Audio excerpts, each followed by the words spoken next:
presenting to us. Well, I'm going to hit record everyone so I don't. Almost. Just trying to.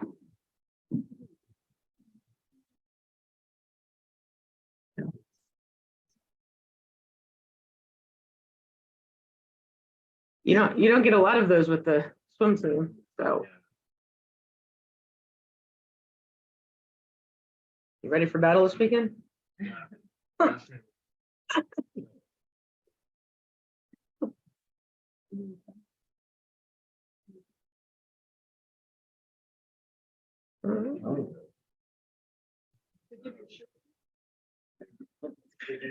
He's also on the setup committee. Mm-hmm. 2 days. It's a 2-day Dominican. tournament. Yeah, that's a true. It's the biggest swim meet of the year. So. Really? Pretty much all Yeah. Mm-hmm. Go up to College Park and say hi. You gotta walk in. Oh, yeah. No parking.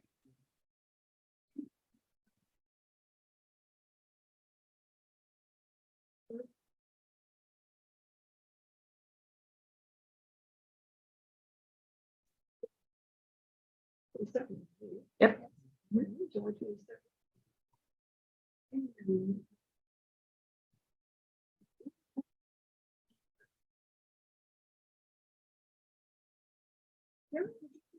Yeah.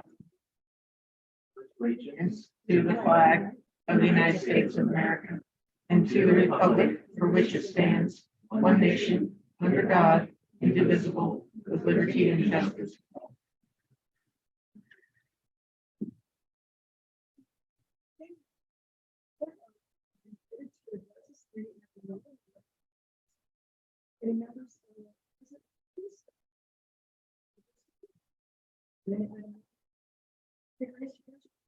So we do not have any raised hands on Zoom.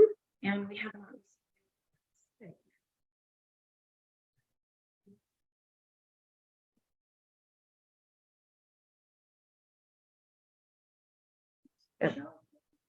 So 4.1, I sent an email to the board earlier. Rick Wood had a conflict. His colleague had set the date for him, and then he had a conflict. So we are moving him to July 13th. So that presentation will move to your next meeting. It's the California Class Cash Management Solution. Yeah, it's an investment account option. So.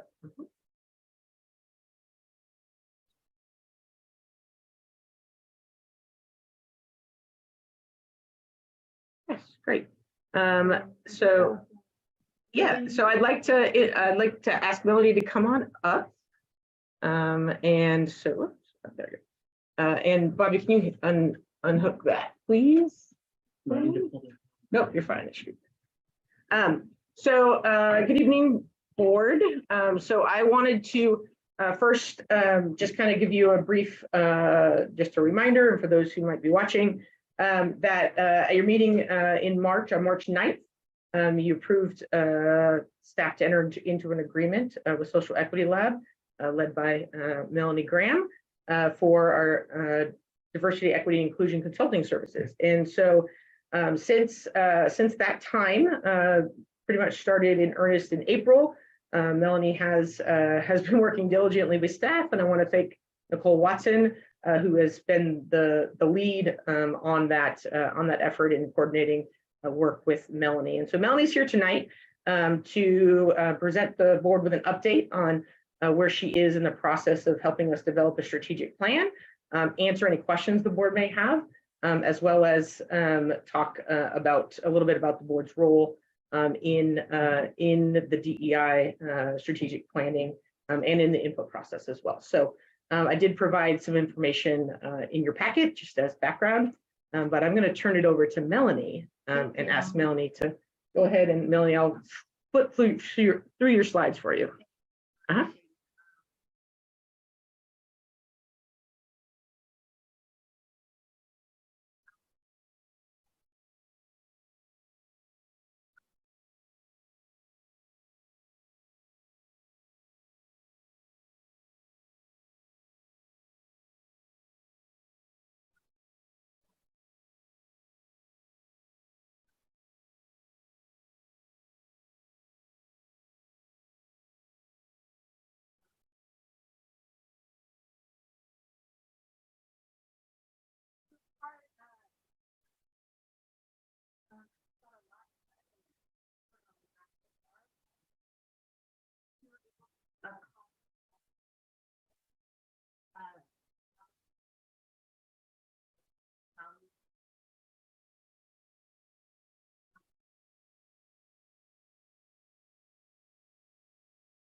We're good. Oops, sorry, back too far. I was trying to. Next one, right? There we go. All right, there you go.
Which is the purpose, and so that's not necessarily a bad.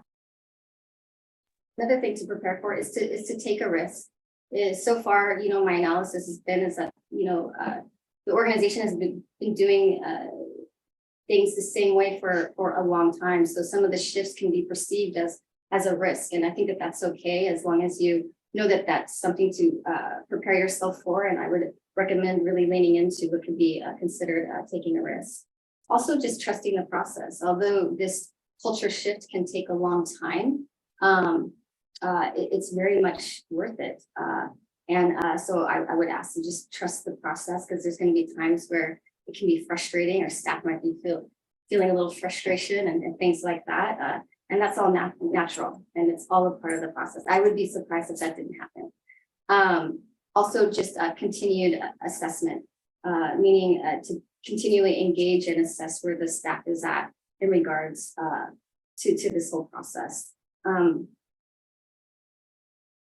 gosh, so some of the feelings that could come up in doing this work is that it can be exhausting, as I mentioned. And some folks might feel, oh gosh, is this worth it? But it does make a difference, and the work that you are doing can really impact current youth who could be future leaders of the organization. It can also make a huge impact on the current staff and their confidence and capacity of the work that they're doing. And so that in and of itself is all but worth it through this process that you're going to be embarking on. I think I can go to the next slide. So the process so far, so there's quite a bit of strengths. The time I've had to engage staff has been really great. I'm finding that staff, want to be involved or want to better understand what's happening.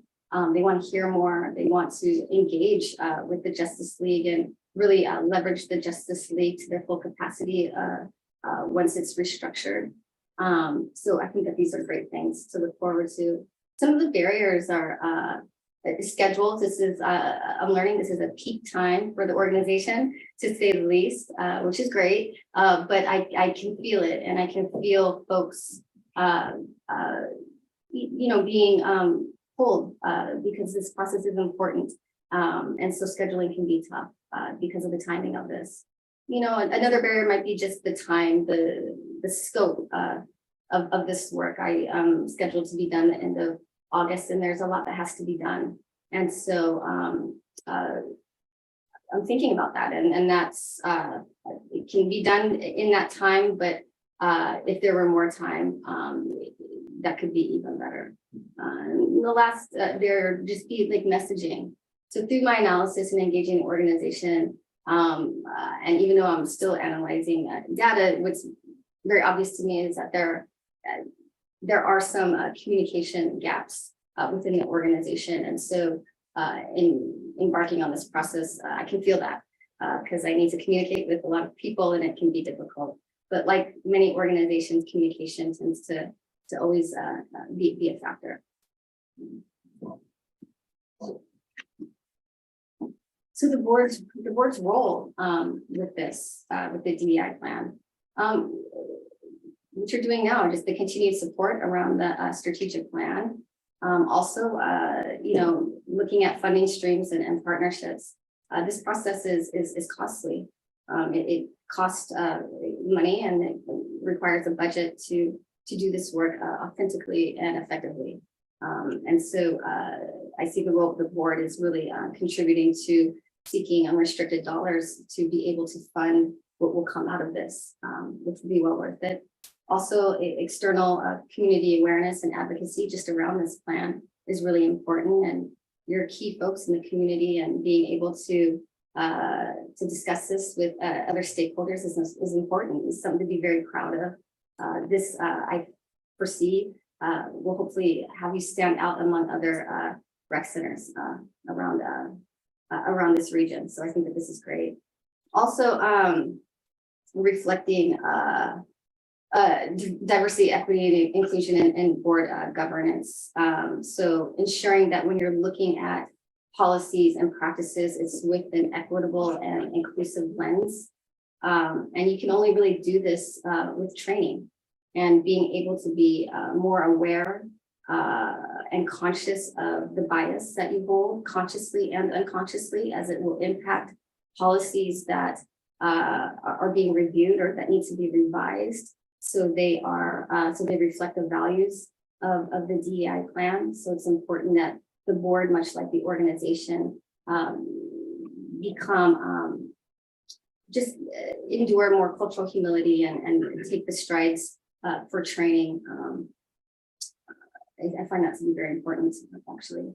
I think that's about it. I would also say, having as we're moving along and restructuring the Justice League, hopefully in the future there'd be opportunities where the board and the Justice League could have a pipeline where you could really have your finger on the pulse of what's going on and where support is needed, and hear the voices of staff in different roles and different backgrounds to help support and pursue what policies should be implemented or why revisions should be made, so you have a full understanding of the importance of that. And I'm more than happy to take any questions. And also, if you don't have any questions at this point or can't think of anything, I am more than available to have one-on-one conversations and would love to discuss any of this with you more in depth. All right, I know I have a lot of questions, but anyone want to raise their hand and go first? Sarah. Well, I have a question that was in regards to, one of those bullet items on the slides with respect to the board's involvement with DEI and holding the organization accountable for the DEI metrics. And I wasn't sure, is that one of the outcomes of this exercise, is to try and establish what those metrics are and have some understanding of how we can help to support those? And certainly, with the strategic plan, it'll show strategic priorities, actions, goals, process measures, and the process measures will help you be able to see how effective and impact that the goals are taking. And so having the board just be aware of that and ensure that Michelle and the organization have the support that they need to ensure that those goals can be met. And that's where I see the board's role with the strategic plan is really listening to what's needed to ensure what is stated in that plan can actually happen.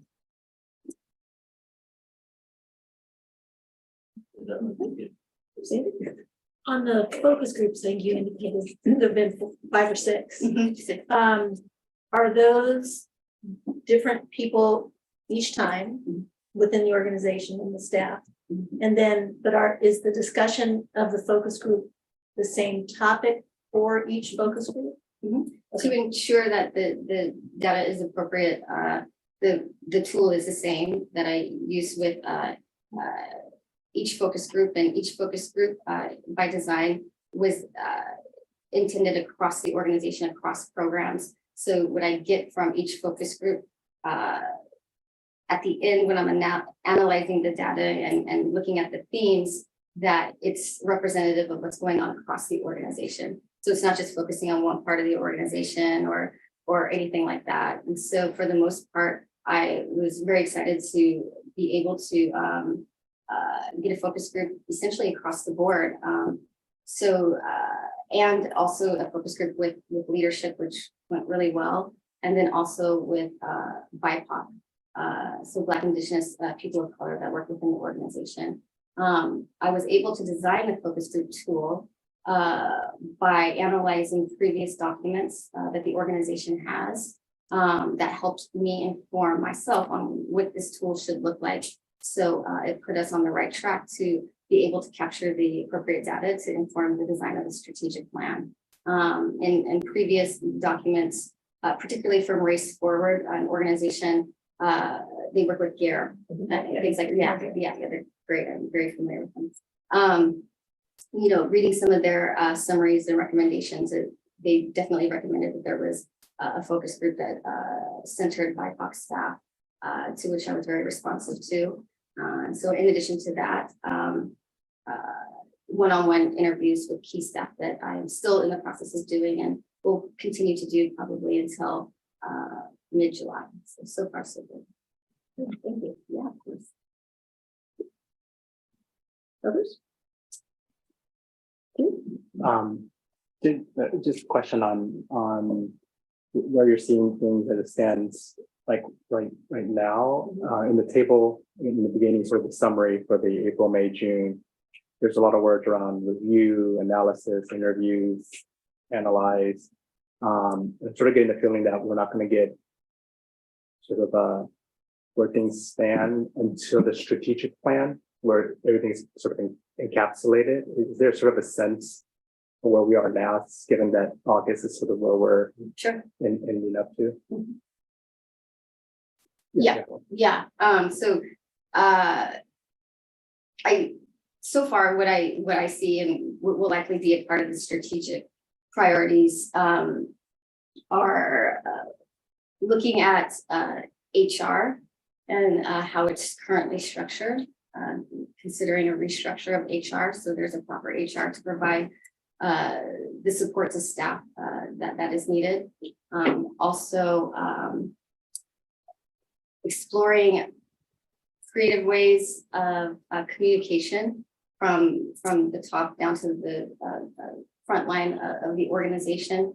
So then when we are implementing initiatives around DEI, that it's streamlined and that folks are able to get it effectively in a timely manner and accurately. So communicate, another one that's pressing that I foresee being a priority is training. And that from the board down, that's come up a lot. But I think what's interesting about this organization about training is that there's enthusiasm around talking about training and wanting training. And I find that to be really a great indicator of one, the potential of more buy-in, but two, staff wanting this to happen.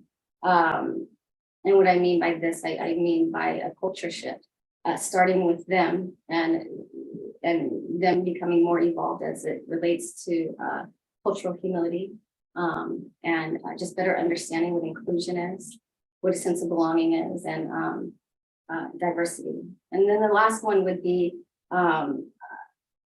racial diversity among leadership.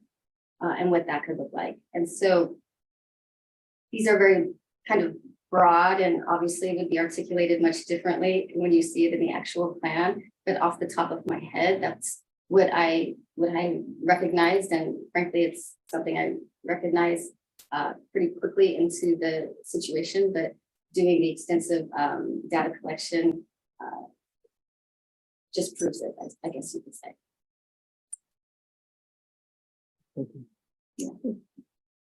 Robbie, any questions? No, thank you for asking that question, because to me, I think when I came here and I thought it was gonna be more of that, what you just said, so that, you know, it doesn't. But the president, it doesn't concern me, because I think we're heading in that trajectory. I think if I had a question, it would be in regards, I think in the staff report, it indicated because if I go back to when we first adopted this, it was, is this enough? Are we committing enough resources to this? And where we're at right now and the time schedule based on where you thought we were gonna, you know, are we on track where you thought we were gonna be when we started this? Yeah, Are we gonna need, you know, and then I guess maybe it's a two-part question. That was one question. The second part would be, at the end of this, and you mentioned a little bit about, you know, the board support and resources. Are you envisioning additional, especially since our next agenda item is a budget, we envisioning, you know, additional resources and these things that you can start signaling to us at some point, you know, as soon as possible that, you know, we should be looking to commit these types of resources to specific, you know, objectives. Those are great questions, and the answer is yes to both. One, to answer your first question, are we on track? Yeah, we are on track, technically speaking. Ideally, it would be great to have more time. But yes, we are on track, and I'm on track to complete the work that I proposed to do. But also knowing that having an additional month or two would be even better to just solidify the process that we're in right now. In regards to budget, yeah, I think it's important to start to think about what that would look like now. And as I am moving towards the design of the actual strategic plan, it can give me an idea of what line items could look like in regards to funding this this work. I just know, you know, even just training alone is important, and that being a line item that will require support. But there are other things too, and I'd be more than happy the next time I have an opportunity to update you to provide more specifics on what that could potentially look like. Because on that, if you recall that training was a big, what I think, you know, was going to end up being a big component. I mean, Well, that's coaching, and Melanie is doing coaching, and that's so what yeah. I took from that there was a bit of like, Yeah, and there's coaching, and you know, we have a large organization. While we have a full-time core of about 35, there's a large part-time core, and so, you know, getting through the focus groups and doing all of that, it's taken a little bit of time. You know, we've had, you know, Nicole's been playing chess over there trying to make sure everyone's in a focus group, and so, you know, but as you know, kind of Melanie's done these focus groups, she's working with Nicole and identifying people who may want coaching or may need some coaching in various different aspects of DEI. And so, for example, she's starting to work with Katrina and you know, and developing some training and coaching for Katrina's staff before the beginning of, you know, the school year here in August. And so, you know, so we're doing, you know, so I've identified some people who may need benefit from some coaching. Melanie is identifying some people to reach out to as well. And so, yeah, so it's all kind of folded into one. It's not a really linear process. It's not, we're done with this and now we start this. It's kind of one of those things that, you know, Melanie's working virtually full time on trying to do all of these things in this time frame. We're working with Nicole and the Justice League. You know, and it's been really great to see and to hear, you know, staff really starting to come around and quite understand their role a little better through conversations with Melanie and just kind of getting involved in those focus groups and understanding kind of, you know, this isn't just some ethereal policy and things we want to do, but this is, you know, something we're going to ingrain in our organization. And oh, this is important, and oh, this is what this means, right? So, you know, so I think that's been really good. And so, yeah, so we're hopefully have some kind of a draft for the strategic plan here in July. So Okay, that's- that was my last question, because what I would hate for us to do is, because we're getting, it's gonna be July and, you know, next week, and us get in, you know, have a report back here and, oh, it's done, and you know, there's still. No, we'll have, May not So this I'm meeting, process. so I'm meeting with Melanie next week too. So we'll, you know, kind of follow up with that and the steps in the process and stuff.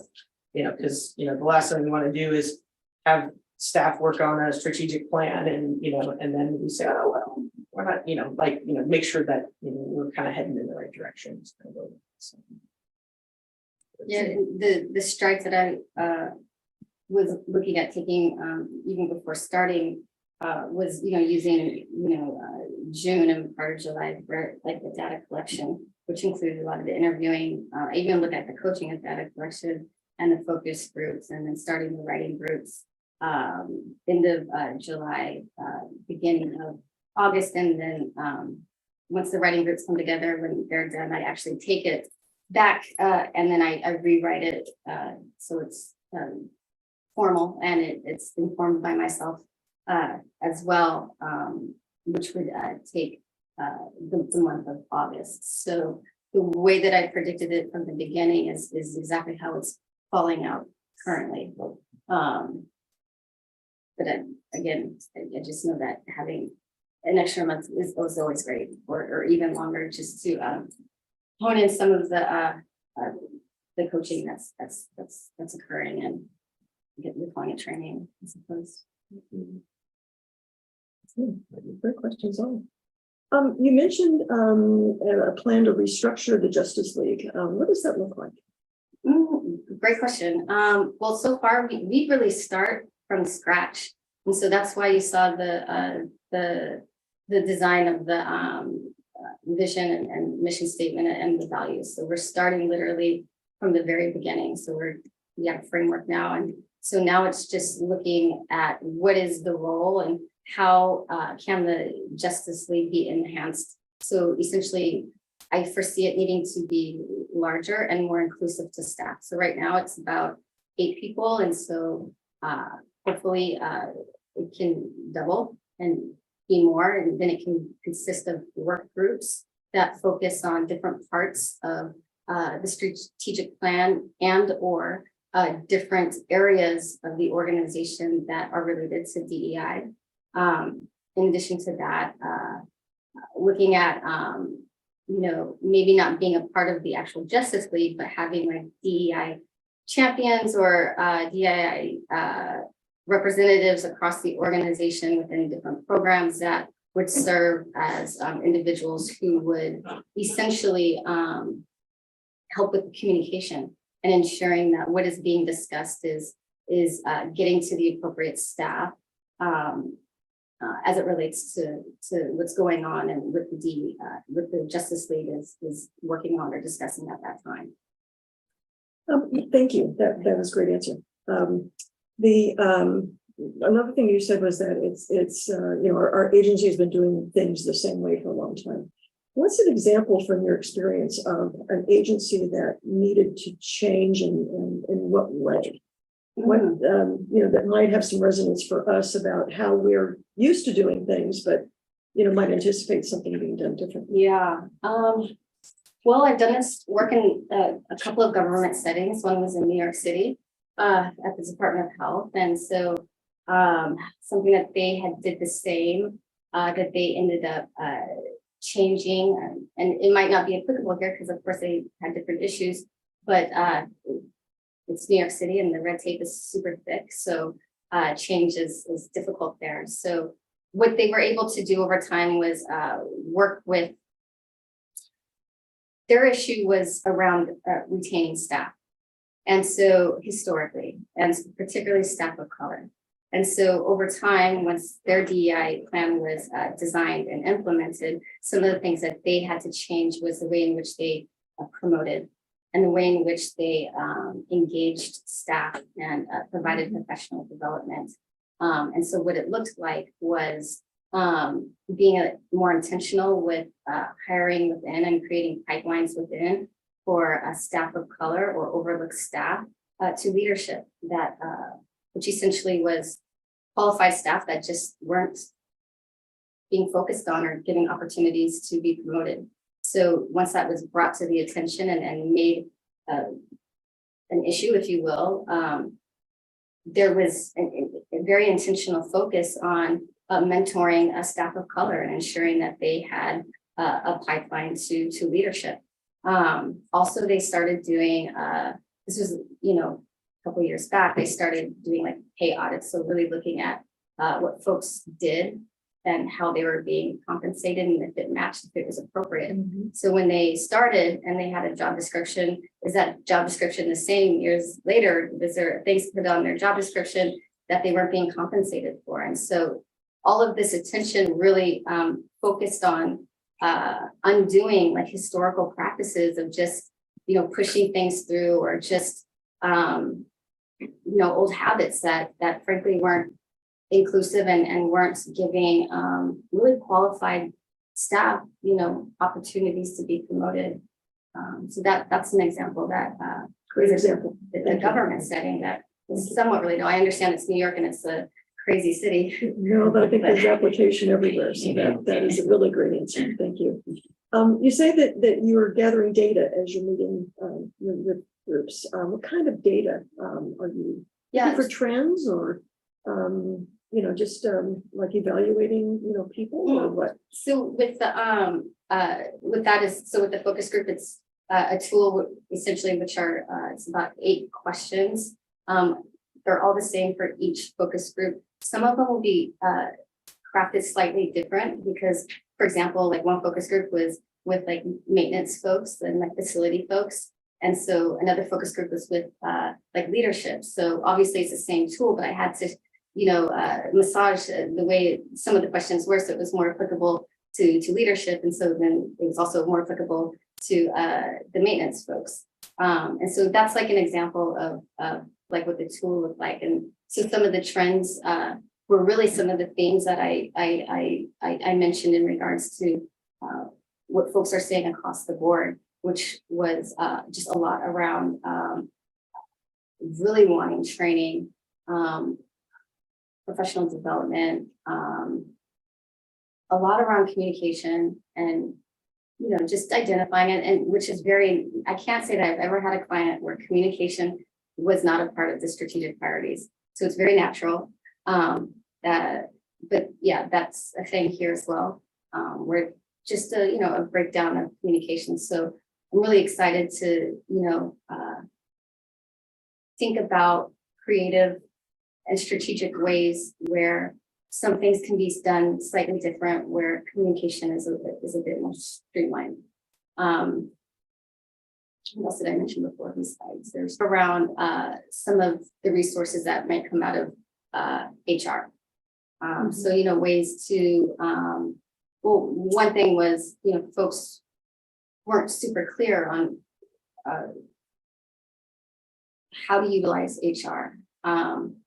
A lot of, things came up around like not fully understanding like policies or like what's in the handbook, things like that. The obvious or natural things that you would think would come out of HR. Also,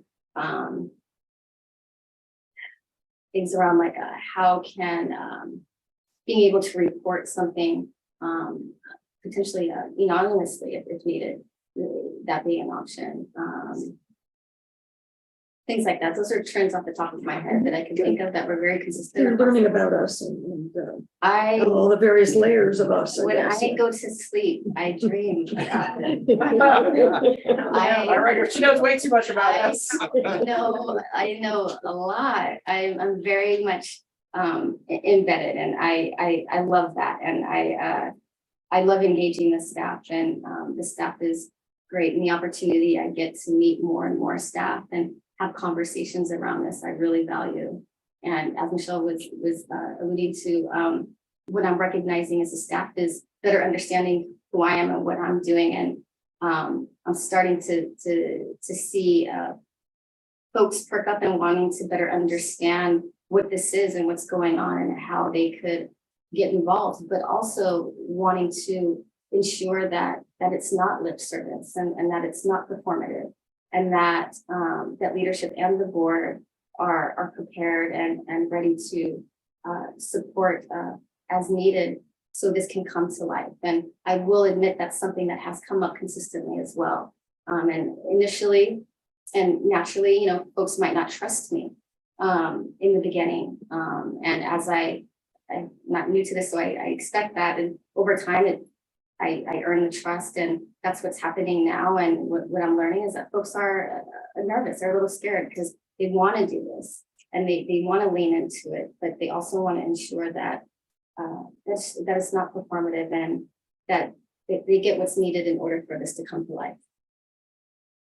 Well, here's an operational challenge for you to be thinking about as you put your head in the pillow at night, which is every one of the five of us want to this process to succeed. That's very important to all of us on a policy level. But you mentioned a pipeline. And the way we are organized through our general manager. And we don't and are encouraged not to very appropriately Yes. have relationships directly with anyone other than our general manager. That's just the way we're organized. So this pipeline that you're talking about, I think we need to find a way to make sure that that we have our own element of training, but also that there is a way for our valued staff to understand that we have committed to support this effort.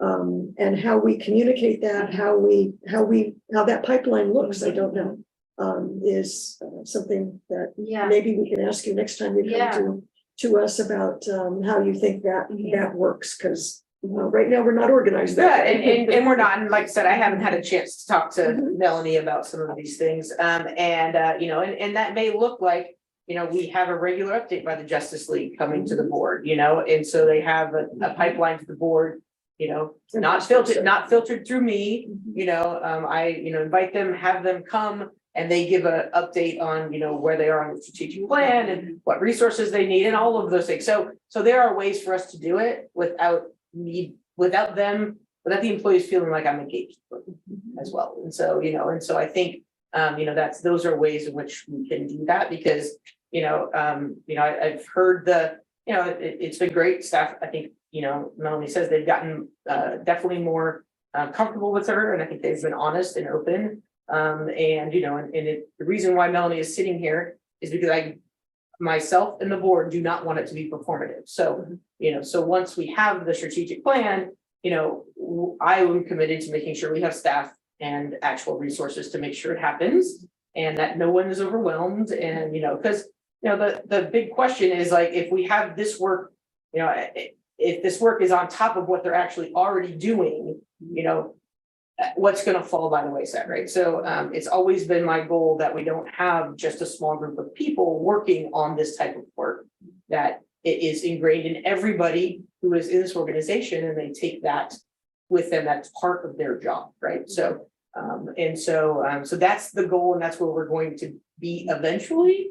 But, you know, I am 100% committed to it not being performative. And so we will make sure that does not happen. It's not going to be a nice strategic plan that gets put on a shelf and we ignore. So, you know, I think everyone has put in too much work and wants to do better and wants to make sure that we can serve our full community and bring people in. So. And you know what Michelle just described is exactly what I'm talking about in regards to a pipeline is just having representation from the Justice League here. I mean, it's like you were in the focus group, but because we even, you know, talked a little bit about what that would look like, and it's exactly how you just framed it. We look forward to hearing about that, what our role will be. We certainly understand our role, you know, as policymakers, but the ongoing implementation and our role in all of that is very important too. Indeed. All right. And I do think, Melanie, put her, I can send you out her contact information, because I know it wasn't on the one that was in your packet. But Melanie would like to talk to each of you individually, to just kind of understand and ask questions and so, so that way she can kind of get some, input from the board perspective. Without us violating the Brown Act, so she's gonna talk to you individually. So I will send you her email information so you can reach out to her when you have a moment. Do you want to have that be more organized than us just randomly making phone calls, or what do you think? Yeah, it's their preference. If you were to reach out to me via email, I'd be more than happy to accommodate your schedule and put something on the calendar and give opportunity to process your thoughts around what we're discussing today. Is now the time, or a month from now, or what do you think? Again, I don't want this to be sort of ad hoc and sort of piecemeal. If this is an important piece of it, it sounds like it is. I want to make sure that. Well, how about I follow up with an email to everybody and introduce Melanie, and we can, and then we can go from there. So we'll do that, and I'll follow that up with an email. So. Okay. Any questions about any of that, or role, or follow up from our conversation? This has been great. I have one more question. Yes, please. I'm sort of interested in the barriers and challenges. I was a little bit surprised that the only barriers identified were just time and messaging. I was sort of assuming that there would be other challenges associated with moving forward.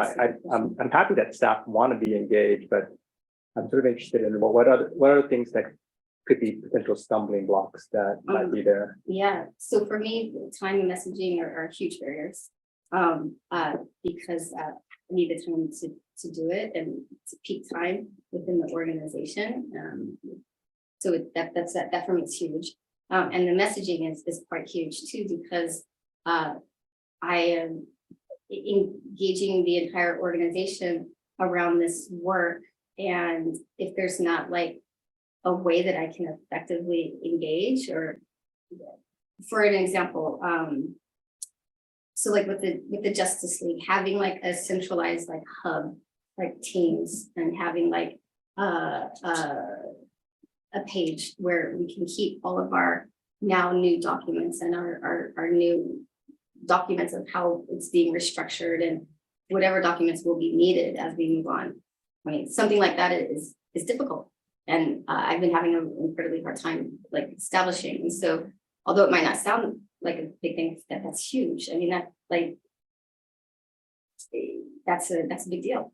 That's something that's needed. And so yeah, although there's not many, those are pretty big.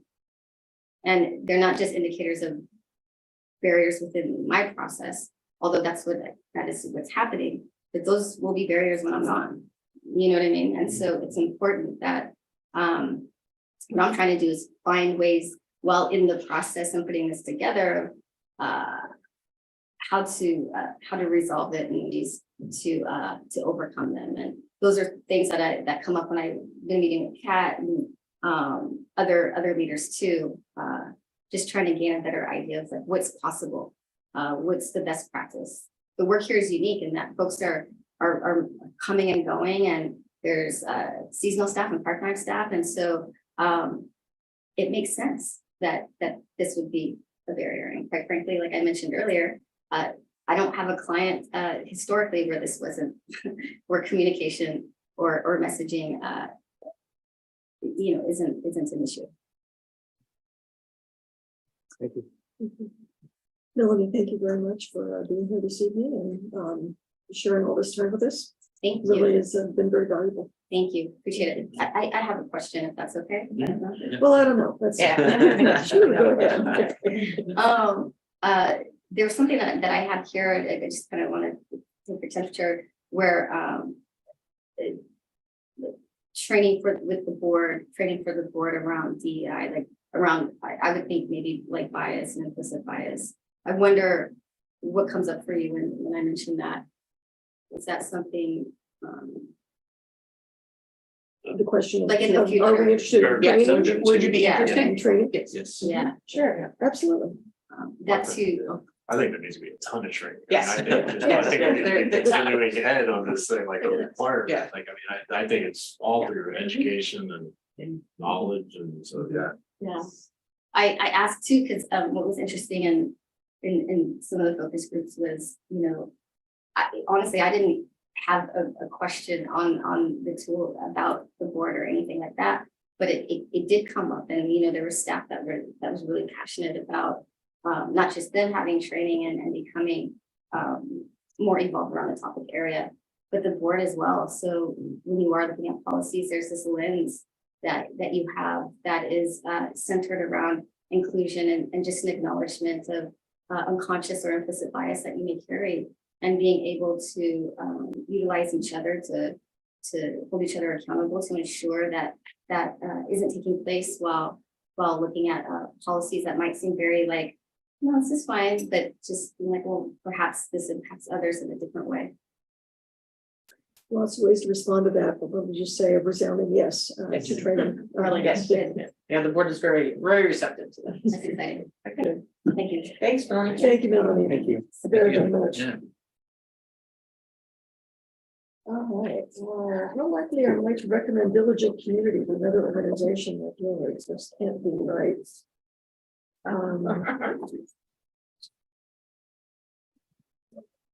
Yeah, GM report. Well, let's do the GM report while I try and figure out what happened. Oh, are you not on your? Okay. Just Yeah, back here's up. this hard copy. 4.3. She's trying to get her diligence videos back. Yeah. Thank you. You get it? Cindy. Okay. Oh, she's so good. At least she's your tech support right here. Excellent. All right, let's move on to 4.3, report from the general manager. We do have a written report in our materials, but Michelle. Thank you. Yeah, I have a couple of highlights. There's a written report. I wanted to just point out that I will have the CSDA General Manager Summit on Monday and Tuesday next week. Actually starts on Sunday, but I will be answering emails and available by cell phone if anybody needs me. And then I received an email yesterday from Ted Winslow's family that Ted is turning 100 on July 22nd. And Ted Winslow was our first general manager. And we will be sending a card on behalf of the district. Due to the timing, I'm gonna probably need to ask, we'll probably need to either deliver it out and have you guys sign it or have you come in, because I want to make sure with the slow postal service these days that it gets there on time. It has to go to Pleasanton. So anyways, I just wanted, Jen's making one, so we're making a branded card, but his daughter sent it to a number of organizations, and so I will send it. If you're interested, I can send it to individual board members as well if you'd like to send a card. I did send it to Bob Bergman since Bob worked with Ted, and so if there's anyone else you think I should send it to, let me know. They're trying to gather cards and or emails for Ted as they do a family birthday party for him at that point in time. So, yeah, so that means if Ted was our first general manager, he was 28 when he because we're now 72. So the district is now 72. So yeah. So anyways, but very excited about that. But I just wanted to let you know that. But Ted is going to turn 100, so it's quite an accomplishment. Very good. Wow. Yeah, I'll send you a couple of names. Yeah, great. Okay, thank you. Thank you. Yeah, I hope we'll all participate in that and make that a special time for Ted. Is pivotal in where we all are today. So if you have never had a chance to meet Ted and Susie, they are just wonderful.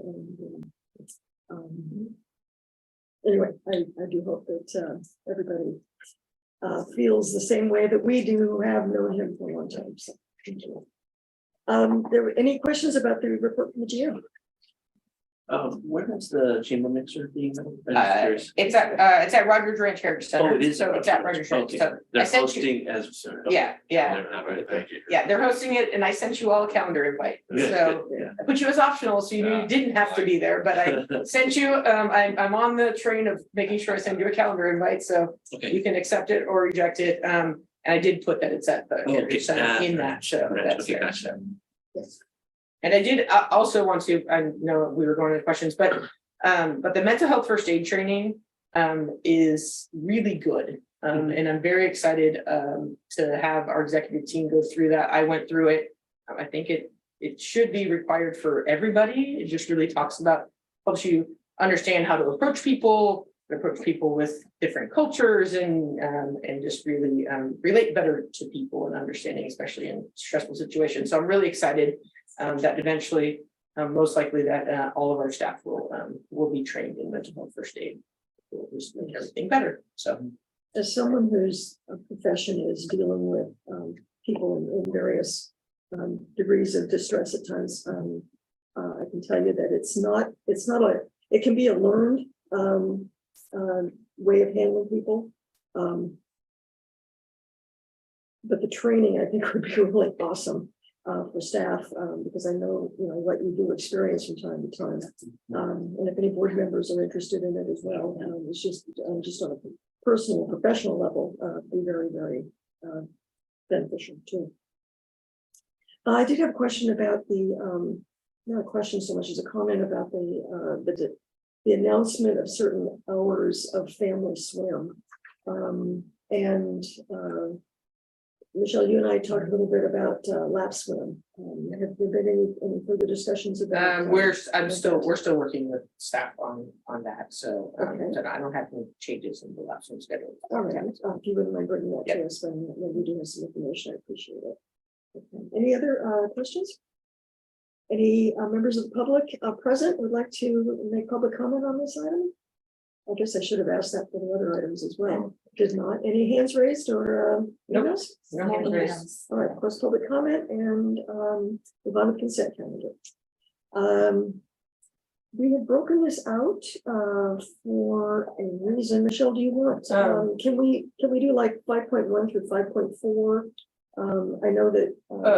Yeah, so the one, well, I believe Director Tran will have to say if he wants to recuse himself, that would typically be for 5.3. So if he wants to put that on the record, but you can do 5.1, 5.2, 5.4, and 5.5 first As one. as one, if you would like to do all of get that, and then we can just do Let me 5.3. ask, please, did you want to recuse yourself? Yeah, from, just for 5.3? the official record, I'll go ahead and recuse myself for item 5.3. All right. Any questions on any of these items at this particular point? Okay, if there are none, I'll entertain a motion to approve consent calendars 5.1, 5.2, 5.4, and 5.5 at this time. So, any second? Second. Second, it's been moved and seconded to approve 5.1, 2, 4, and 5. All in favor? Aye. None opposed, 5-0. Let's take up 5.3. Secretary Tran would like to recuse himself from this, and thank you, Susie. And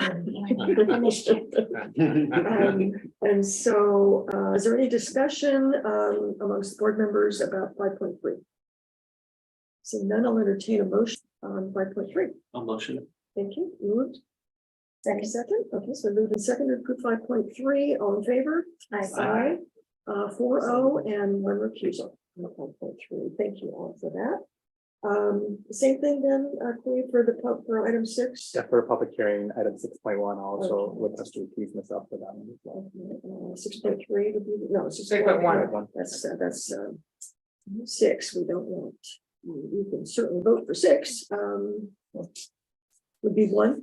6.1, yes. 6.1. Okay, why don't we take 6.1 separately? And Michelle, you want to give us a little stuff? Yeah, so this is the public hearing. It's required in order for us to order the levy. There are technically 3 different public hearings.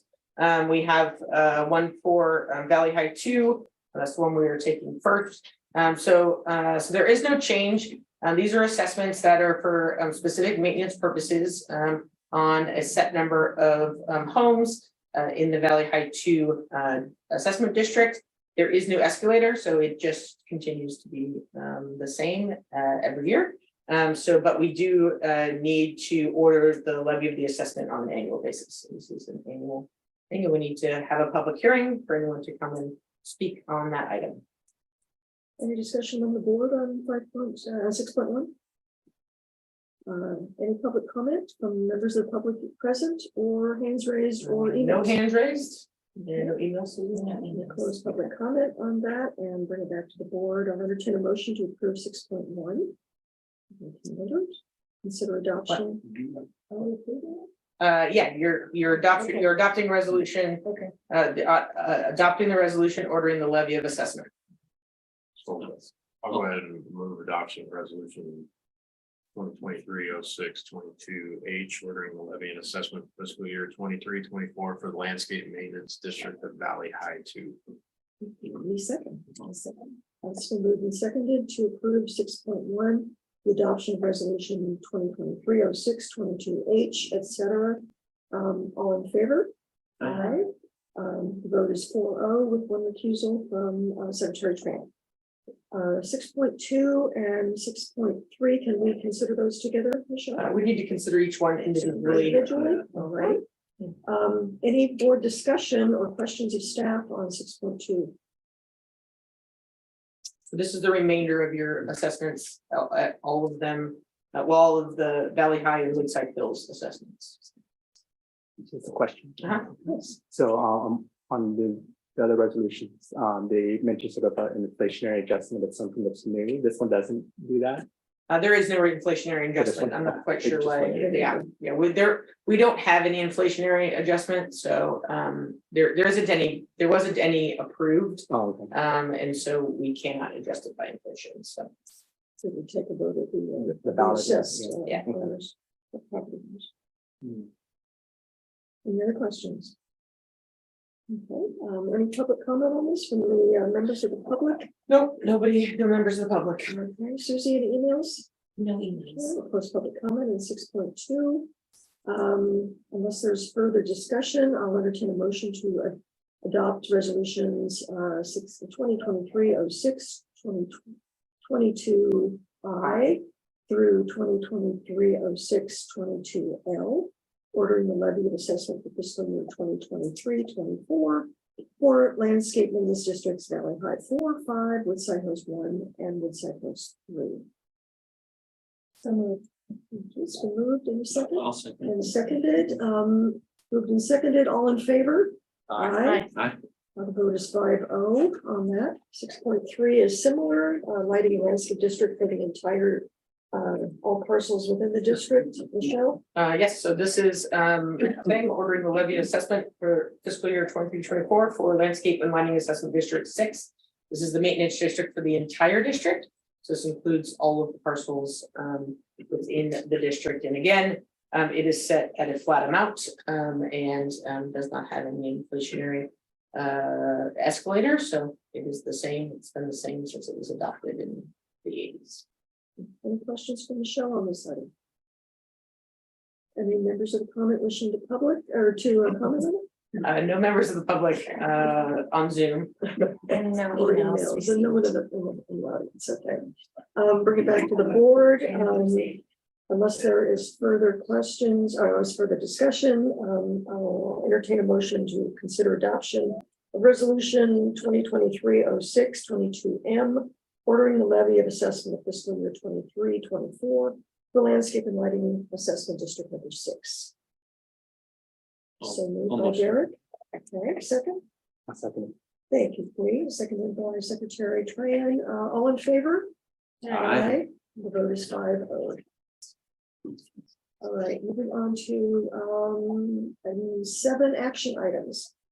This is cool. 7.1, the presentation, initial review of the GM's proposed 23-25 operating budget. Michelle. Excellent. Thank By the you. way, I will say, just as an introduction, the presentation here is the best I've ever seen. Excellent. Yeah, absolutely. Yeah. So Yeah, I decided to step up budget my game. committee and staff. Yeah. Awesome. Well done. Yeah, thanks to the budget committee pushed me to step up my game, Yeah. so they asked some very good questions and wanted Bring out one of our old information. Yeah. but anyway, so thank you for that. I decided I needed a little better way to showcase the budget. Well, you did a lot better. And so so I do want to thank the budget committee. They had a number of meetings where they reviewed the budget, the proposed budget. They had thought-provoking questions. They asked for some additional information to be included in the budget packet, and so I'll just go through it briefly. I know you all had a chance to read it, but the highlights are that the proposed budget, as it stands, we're budgeting a surplus, albeit a small surplus, but we are budgeting a surplus for both budget years in 23-24 and 24-25. So that is good news. This year, we included some information specifically about personnel costs.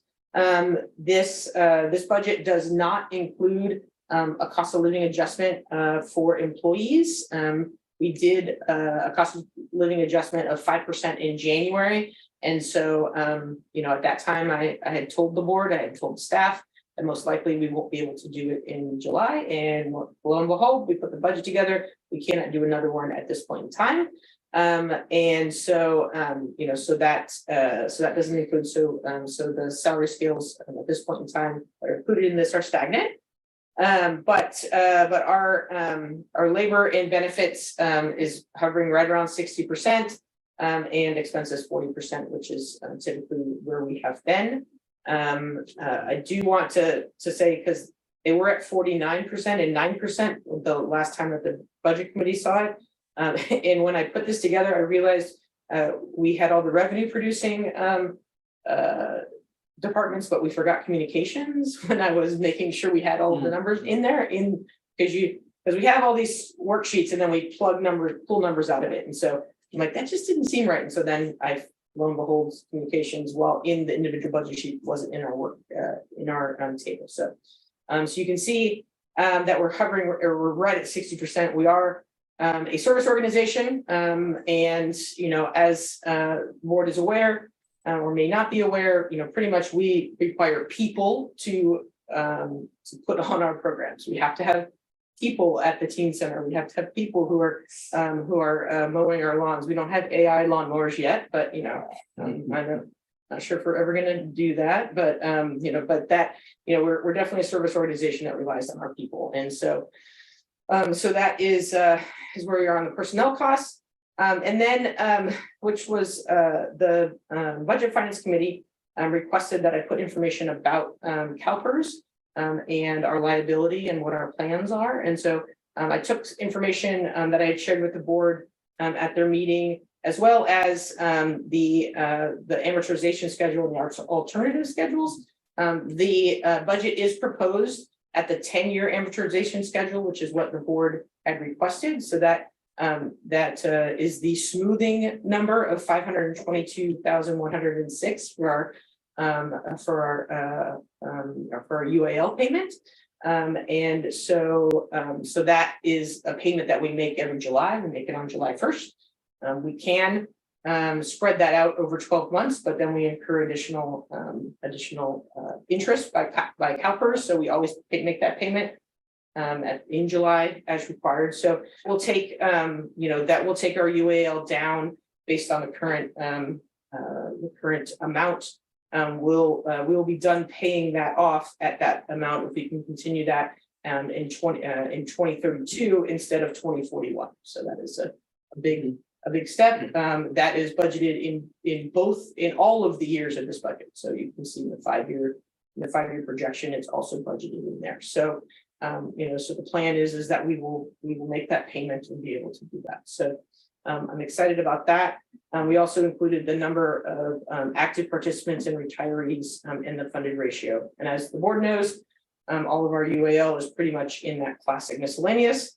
The good news is that we don't have a lot of active employees left in that particular tier, but bad news is that we can't really do anything to that tier to change anything. So he's going to be in there forever. But anyway, so but anyway, so that is what that is. And then each budget, each department, I included a description so that everyone kind of knows what what we're buying, to some degree, what we're buying with the dollars that are here, including highlights and changes from the previous year, as well as the personnel assigned to that budget. So you can quickly flip through and see, how many people, full-time equivalent is included. Now, a lot of our budgets, community center with custodians, teen center, aquatics, a lot of those are part-time people, and we have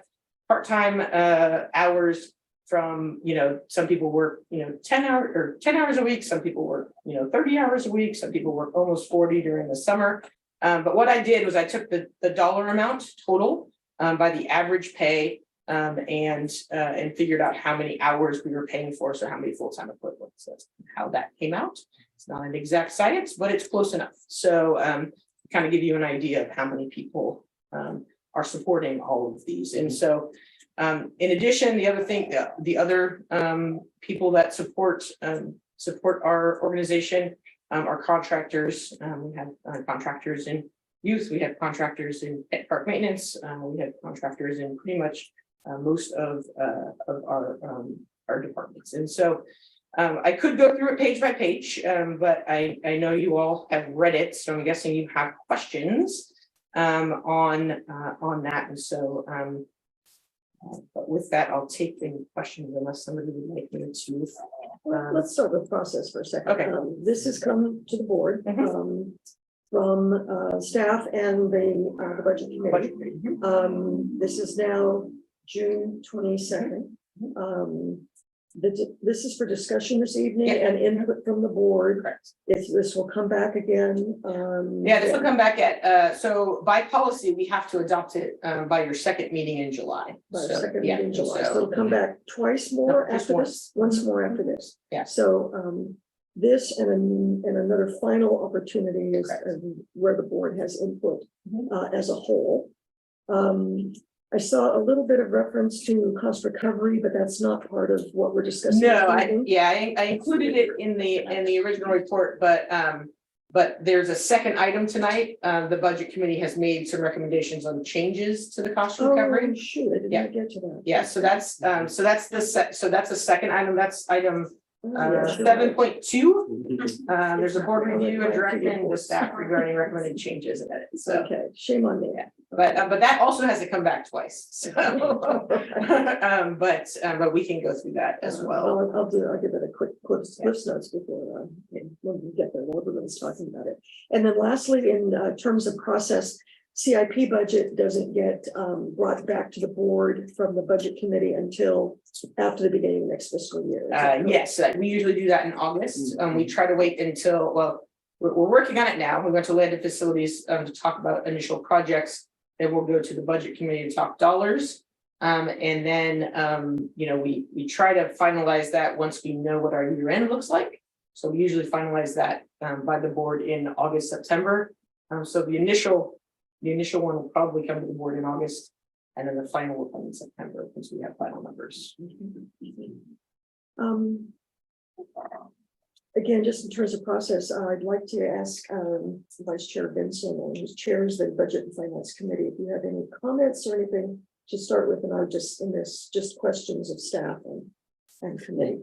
Well, we had two very productive meetings. And Secretary Tran is my cohort on that committee. And my review initially was that everything was addressed, but when I saw it, I was just blown away with the presentation, just how it just, the look, it's not just the look and feel, but it's how it really makes you understand the process and what the budget's made up of and just the words around it. So I want to commend Michelle and the staff that worked on that. It's certainly, I know in the past, I think I was on the budget committee last year with Zach, and this is, I mean, it was fine. I could read the budgets and this and that, but just seeing how it all works and is put together, it just made a whole lot more sense. So thank you for that. All right, let's have questions of staff and the committee. at this point. Then we'll take public comment and then we'll bring it back for discussion. Questions at this point? I certainly have a few, just kind of, if you'll bear with me, some, No, no, line by no, line I've got a items. list too. so- Okay. All right, I noticed an increase in administrative expenses, or sorry, with regards to professional services. I just want to know, what that might be attributed to in future operating budgets. Well, the professional services is kind of a hodge, we weren't sure what our professional services budget would be, so that encompasses mostly legal fees, other consultants, and contracts and, some minor, most of it is legal fees, and so it kind of goes up and down dependent on how much legal services we need, because we get charged by the hour. But it was, we budgeted it at $100,000 last year. It wasn't enough. And so, we're anticipating it to be 143 at the end, so 150 seems about right, so. Okay, and then I also saw a reduction in administrative fees. Yeah. And administrative fees, are those related to the elections? No, the administrative fees are related to credit card fees charged by our software provider. And so Oh, our old software provider charged a little bigger ones than now, so than we have now. So we had budgeted 180. It has only been about 25,000 last year. So those are some of it. So that is what administrative fees. The election fees are under election. You'll see elections. So it's right under consultant fees. So the election fees, that is our share of any election that we do. And so you'll notice that I put election fees in 23, 24 and in 24, 25. So okay, 24, 25 is typically we have an election for directors in 24 in November 24. But the 50,000 for 23, 24 is a potential election gotcha. in March. Obviously, that $50,000 wouldn't cover a special election, Mhm. but it would cover our participation in a general election. Sorry, I got a few more. So in the senior category, I was curious about, some of the reduced cost for, I think it's the senior trip expenses, just not needing many as much there for that line item. The senior trip, there was a reduction in that line item for expenses. Senior trip, yeah. So you'll notice that that there was also corresponding. So a lot of the programs, Derek, you'll like when you have senior trip expenses, you'll look at the You might senior pick trip up revenue. elsewhere. Yeah, you look at the senior trip revenue. So all of our programs that produce revenue Mhm. have a corresponding, corresponding cost based on the revenue that you have. So you'll see that we reduced originally we thought 250,000 when we had originally adopted this budget. We didn't come back as strong after COVID. And so you'll notice that there's $160,000 is the proposed revenue for that. So corresponding reduction in costs. So it's not going to cost us as much if we're not going to bring in as much. So, Okay, and that's true pretty much if you'll see increased expenses, like let's say in athletics, increased expenses in youth sports. That means if you look at the revenue, most likely the revenue has gone it's up. also, And so, yeah, Mhm. okay. So I'm scrolling through my notes, bear with me here. No, go ahead. Um,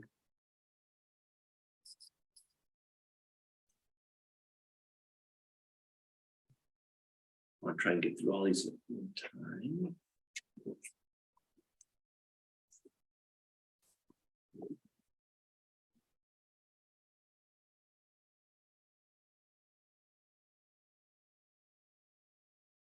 None of those others. Okay, one other, sorry, it had to do with the aquatics. What is use of premise? So use of premise is the rent that we pay to Mount Diablo Unified School. Oh, District okay, gotcha. to use either the Ed Center pool or this summer the Tulsa pool.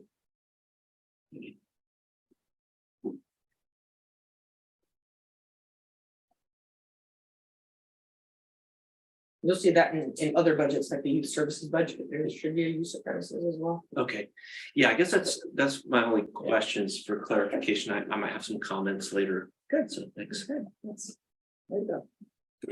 Any other questions? Okay, then I'll ask mine.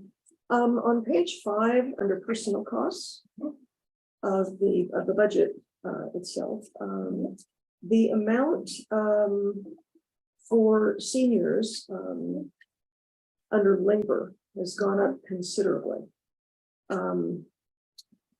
Yeah, well, if you remember, we had some vacant positions last year. And so, like, you know, so we had only partial year of because Kendra was gone, and so we had a pretty significant vacancy that we didn't fill. So we saved some money there. But we didn't add any full-time positions, so they're all the positions are the same, they're just filled now. They're just still. Yeah. Okay. Athletics, there was some discussion that I read somewhere about adult services and senior services being merged. One of the things that I'm focusing on this year is maybe some encouragement of development of adult sports and activities as maybe an underserved element of our community. And so what does this merger mean, and will that make it harder for us to kind of look at those things separately?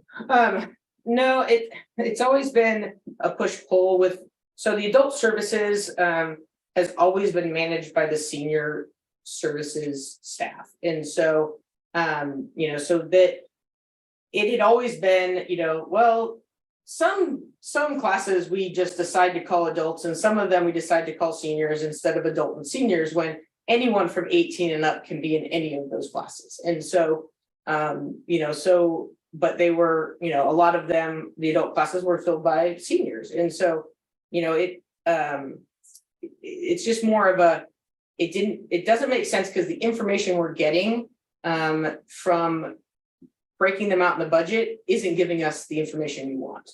If we want to look at our enrollment based on age or based on, you know, something like that, we can parse that and get that out of our data in our database. But it really hasn't been useful parsing that out into adult and senior services. So really, it's adult and senior services. We have people who are seniors who don't want to be called seniors, and some adults who, you know, who would like to be called seniors. So you know, it just is instead of having just a little bit of money in adults, it was better and recommended by the staff to put the adults and seniors together, so that you just see it in one instead of taking a portion of the staff and putting in adults. And so, but we can definitely look at, you know, what our registrations are and who we're serving based on information on participants and their ages. I guess another concern I have about merging the two is that we're fairly top heavy expense wise versus revenue for our senior programs, our specific senior programs.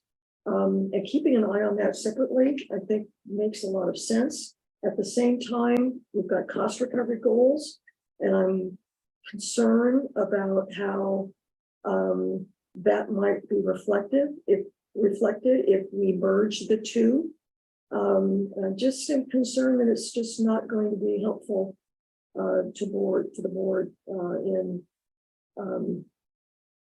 well, anyway, I've shared my concern with you, and so we've done this in the past, Michelle, where we merged things, we separated them, and it just creates confusion in the budget. And in this particular case, not really knowing where adult programming is going, adult being non-senior programming is going. Yeah. You know, whether that is the right time to do it. Yeah, and you know, and it's hard because you know, you talked specifically about adult sports. Well, adult sports is in the athletics. That's adult and youth sports. It's not just youth sports, right? So, you know, so we've bifurcated our budget in many different ways. We have preschool and youth services. I have teen services. and I have athletics, which has youth and adult stuff in it, and teen stuff in it, and so, so it's. I understand your difficulty, and it will be my job to get you data.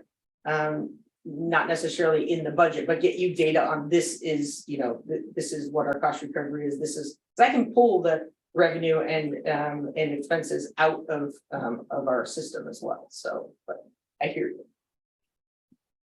But it's a concern.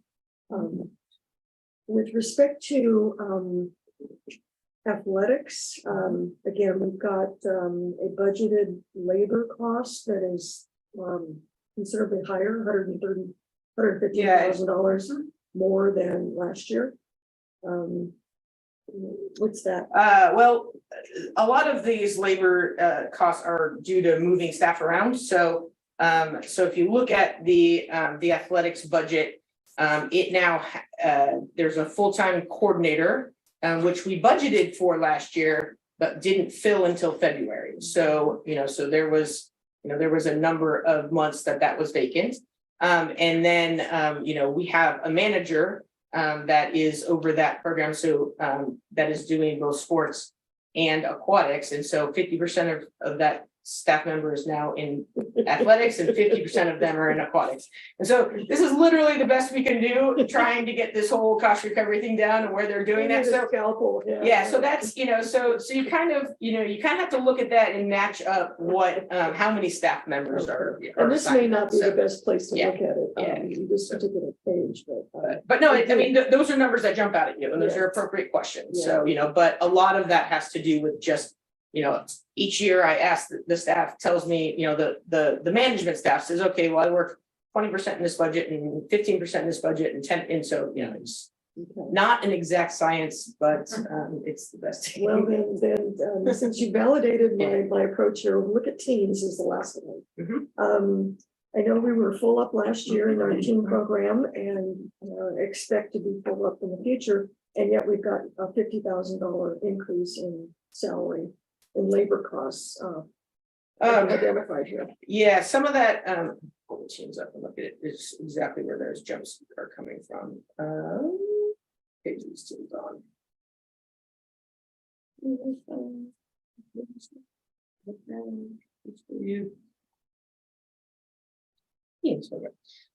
So some of that looks like I don't know, superintendent, manager. I mean, some of that has to do with just the step increases, as well as the additional part-time staff, and so it definitely is an increase. We have to raise because of minimum wage, so all of our part-time salaries went up, and as well as we have some step increases. We have some new staff that will be stepping up again this year, and so so that is kind of where that additional that is. So thank you. All right, moving on. I absolutely applaud the commitment of board and staff to $1,000 a bit on the 10-year plan for the CalPERS. I know that pinches us otherwise when it comes to being able to do other things for staff, but it is a benefit of staff, and it's an employee expense of the associate of the district here, and I really appreciate staff's understanding of that particular commitment that we've made to try and get that under control. It's been ignored for way too long. Let's see. I had the same question about the March election fees for 2024. That's just a placeholder. What's for 2023 and 2024? It's a placeholder for now. So, It says March 2024. So that's the March 2024. So that's a it's a placeholder. So if we don't use it, then we don't use it. But but it is in there. If right now we're talking about potentially going to to a potential election in March. So so that it would have been remiss of me to not put it in there. So, Got it. Okay. On the page having to do with, it's page 9. There's something called COVID payroll. We- And And it's zero now, so, so that was, those were, dollars that when we had to track, employees who were out and getting COVID leave, so that was that, we tracked, additional staff that we had to staff, to help us implement additional COVID, COVID cleaning and protocols. Those are the numbers that we used when we sent our request for funding to the state. Yeah, so you'll notice that for these upcoming years are zero, so there's nothing in there. So Absolutely, I just wondered where that Yeah. came from. Mhm. Under senior and adult services, I had a question about the merger. Now, there are 2 items there about senior club expenses. And so can we chat for a minute about where the revenue for the senior club came from? Are we taking that on, and is that really an increase to the district? Yeah, I mean, it is because, we used to, the senior club revenue, you'll see we zeroed out, right? So, because what we used to do is, But they used to take a share of. we used to take money in and then, for various different, not all programs, but certain programs. And then we would send it to the senior club account, and then we would charge them for expenses. Okay, we've eliminated that now. So now those funds will be coming into the district. We will be bifurcating only the membership fees. And those will be coming to the district, and we will be putting them in the senior fund, in the district senior fund. And we won't be charging back copier, the copier release and all of these other things. And so, I mean, that we've reduced all the accounting nightmares, as well as, just streamlined all of that. So, so all of the revenue will come in. We won't be getting any what is called senior club donation revenue, because that was the revenue that we would get when we would charge them fees. So I've highlighted, moving previous senior, this is highlights and changes on page 10. Moving previous senior club expenses to senior services budget with move to advisory board to senior center staff. As somehow, I guess that explains just the different line items, but then there's an increase in office supplies due to previous covered costs paid directly by senior club. Should that be there? It could, I don't really need to highlight, it was just a big number. And so, so I think that's why staff highlighted that, but it really, you'll see a number of changes in expenses. And, and the senior club was just paying, some of those they were just paying directly out of the senior club account with our tax ID number on it. And so, so that's actually basically the same thing. It's just one, it's just a highlight of one additional. Yeah, so it's really not an increase. Yes, no, I can take that out. Just want to make sure that that's properly explained, so there's no historical question mark about it. So,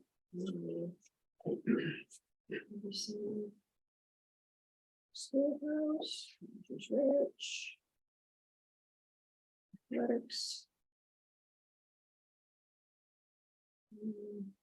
Stop making notes.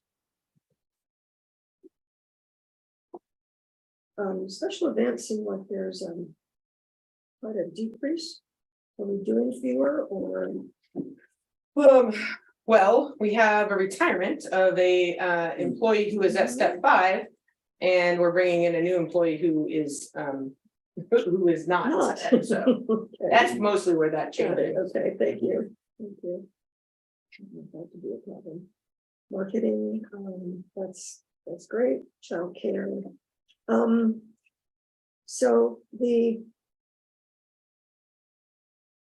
let's see, on page 28, the highlight is a reduction in anticipated revenue due to change in kindergarten schedule and MDUSD operation of free after school program. that's the impact of Gregory Gardens on our Kids Stop program? Currently, yeah. Mhm. Okay. And yet we're researching opportunities to pick up from other sites Correct. to fill that. Yes, But we're not budgeting for it because Correct. it's speculative at this point. correct. Got it, okay? Yep. Got it. Until I get a van and I make sure I have kids Yeah. coming, we're not gonna count on that revenue. Yeah. And the good thing about the Kids Stop program, as in most youth programs, like, you know, you staff for, like, if you have 10 kids, you need 2 staff, right? But if I have 20 kids, I still only need 2 staff because it's a 1-to-10 ratio. So, you know, so I can add kids without adding more expense. And so in that site There's is a sweet licensed. spot there. Yeah, and that site is licensed for 80. And so, you know, so we, you know, so we do have room to add. And there's, you know, like, there's a number of other programs at other sites, like the YMCA program, that is still the capacity, and those parents don't have any place to go. So, that's some of the other sites. There seemed to be kind of a theme in these highlights and changes about increased demand. Yeah. Irrespective of COVID, there just seems to be a great deal of Yes. focus on the district and on our programs and things. And so I want to make sure that our budget is anticipating that we are growing our programs, not just infilling, you know, in the Kids Stop kind of way, but that we are, you know, in areas where the public is really looking to us to provide services, that we are not so much worried about cost recovery as we are about providing services. So that was just an observation about the highlights that there's increased demand, and that the budget, I hope, would reflect how we're going to basically manage that. Yeah. Then last, under park maintenance, on page 32, we moved graffiti expenses to capital projects that are track the expenses, since they have increased significantly but are not consistent from year to year. Big applause for that.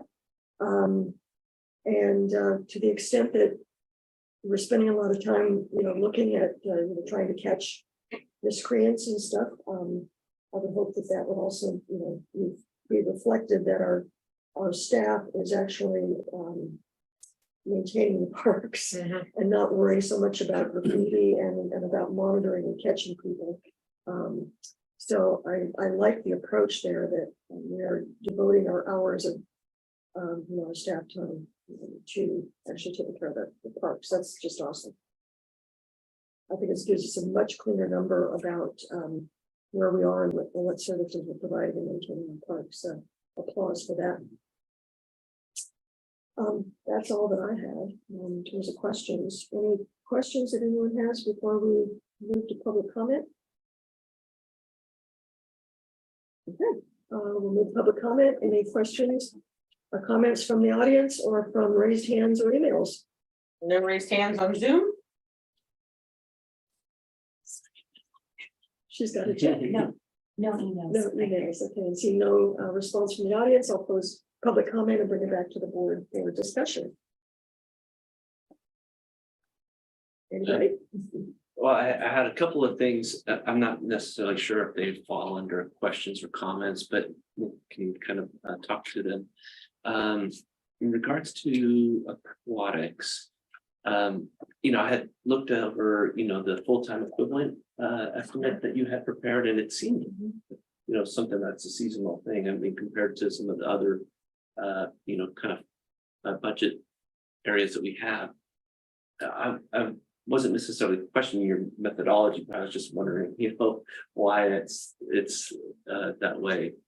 Because aquatics is a high liability, it requires a lot of staff. So, you know, there are standards in which, you know, we need to uphold for guarding the pool and keeping people safe.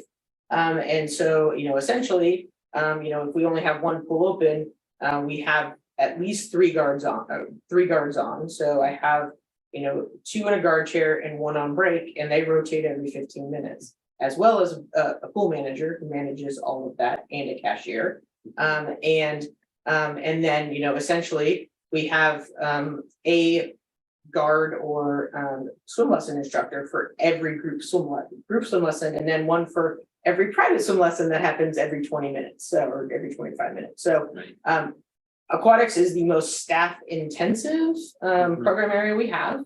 Mostly for safety. And so unlike the teens or youth services, which may have a 1-to-10 ratio, we have a 1-to-4 ratio in the swim lesson.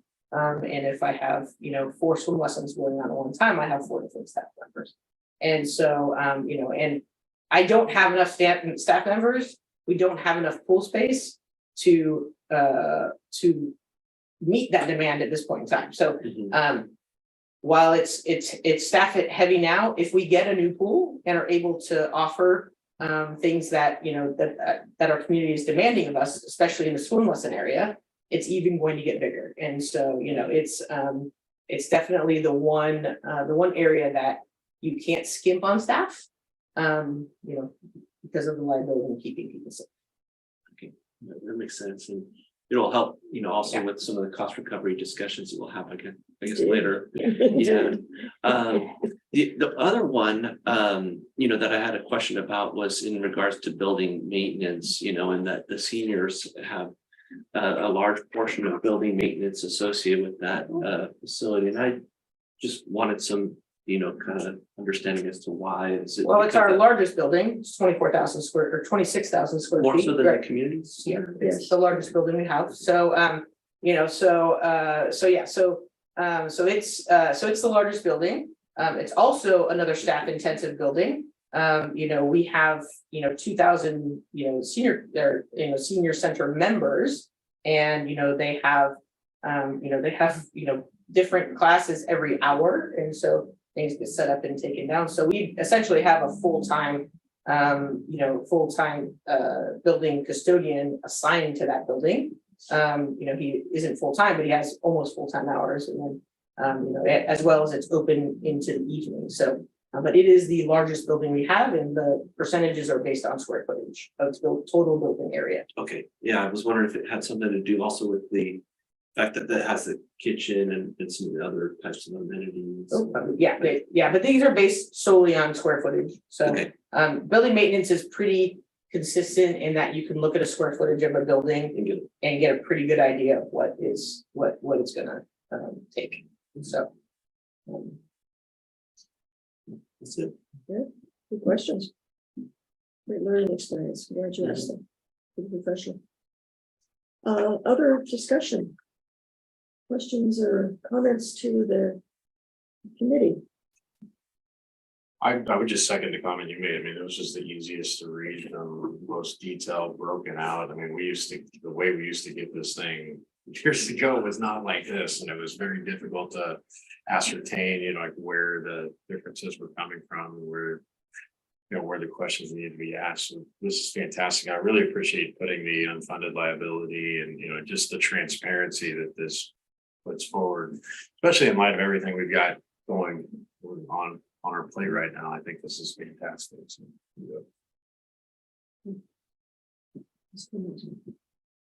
Any others?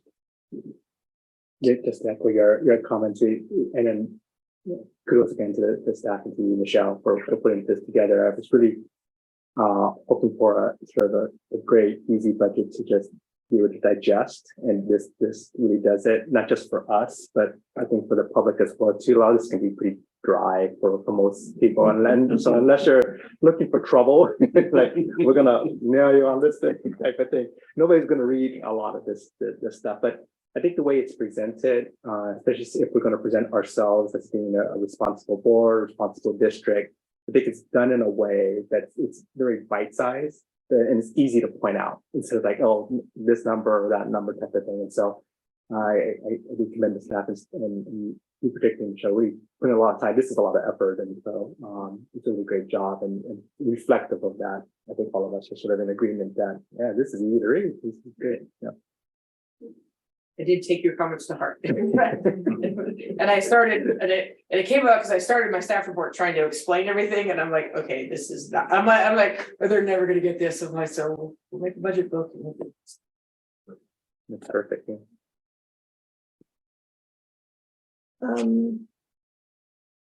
Michelle, are you confident at an operating level that the amounts put into park maintenance and facility maintenance in an operating level, which are in this budget, are adequate? I am. At the operating level, we have a whole bunch of capital needs that are gonna be on top of that. Yeah. That are gonna be on top of that, which, you know, may also come with some additional contract staff with that as well, but for at an operating level, I am confident at this point in time. With all the known quantities at this point. Well, I'm looking particularly at tree services, page 33, and major maintenance, let's see, park facility maintenance, 40,000, 60,000 for next year. I'm just wondering, have we,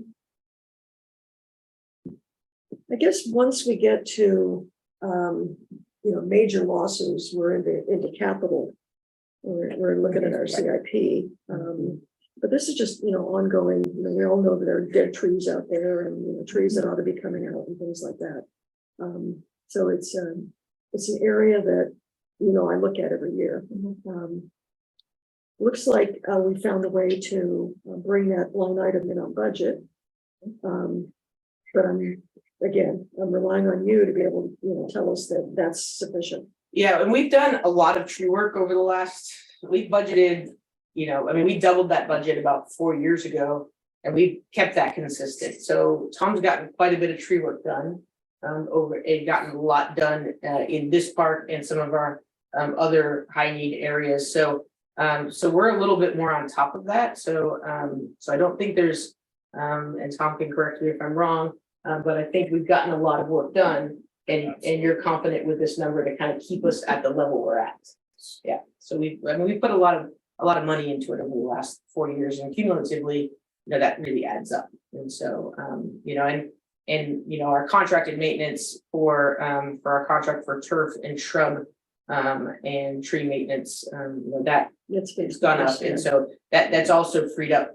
It's been tremendous because it's really freed up our full-time staff to do things like fix the irrigation that has been broken for years, and fix timers and valves and things like that. And so so I think we're definitely much more efficient in getting a higher level of service with the money that we have. Well, with that, my observations are an excellent presentation, very easy for both board and public to be able to follow, to see where their money is going. I think it gives us lots and lots of tools to be able to, work with staff on policy level issues. I will point out that it does not include some types of contracts that I would like to see come back to the board on an annual basis. So, for example, the pool maintenance and the turf maintenance, those are built in. But more specific things like the DEI consultant, would need to be something that would come back to the board.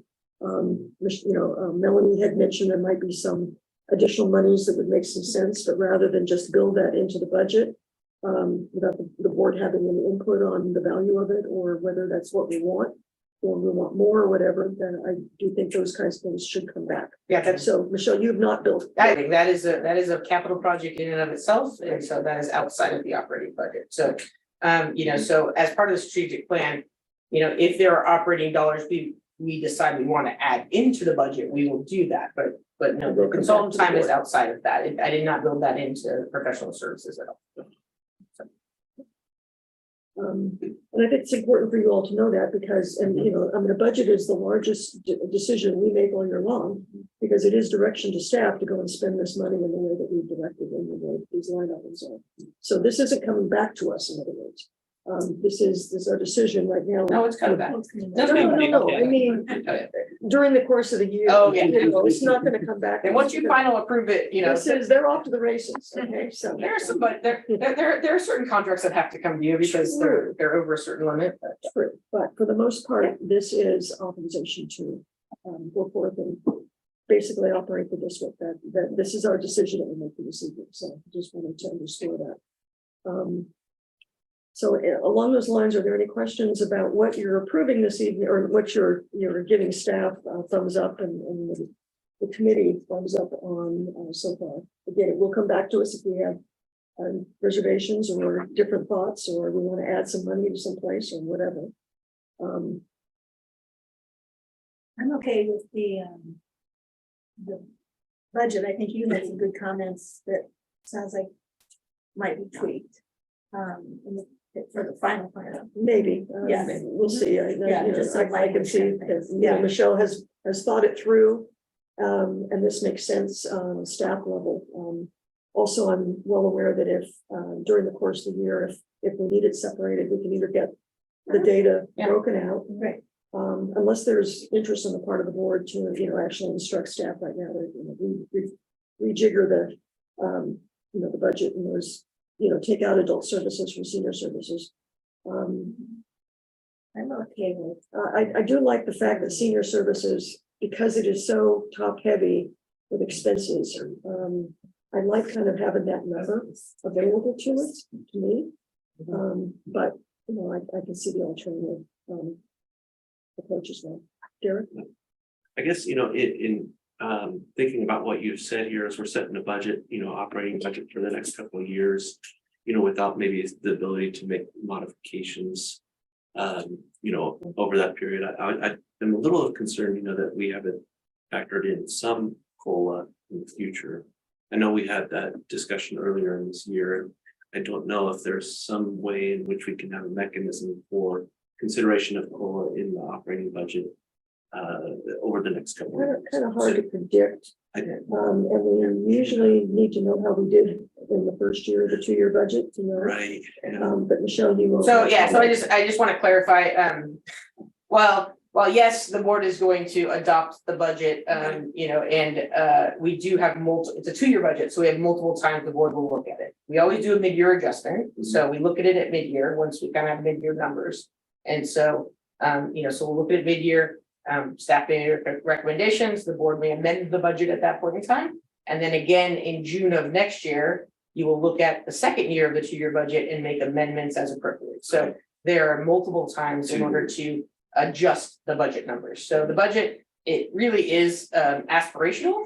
Mhm. And so we change, while it's 2 years, you're not locked into, we can't change it at all. You know, we do have some prescribed times, but yeah. Okay.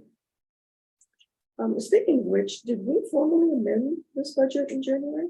And are we being asked to formally amend the 22 budget? No, this is, no. The 23 budget? Yeah, no, we amended it. We didn't do any mid-year amendments, other than the COLA.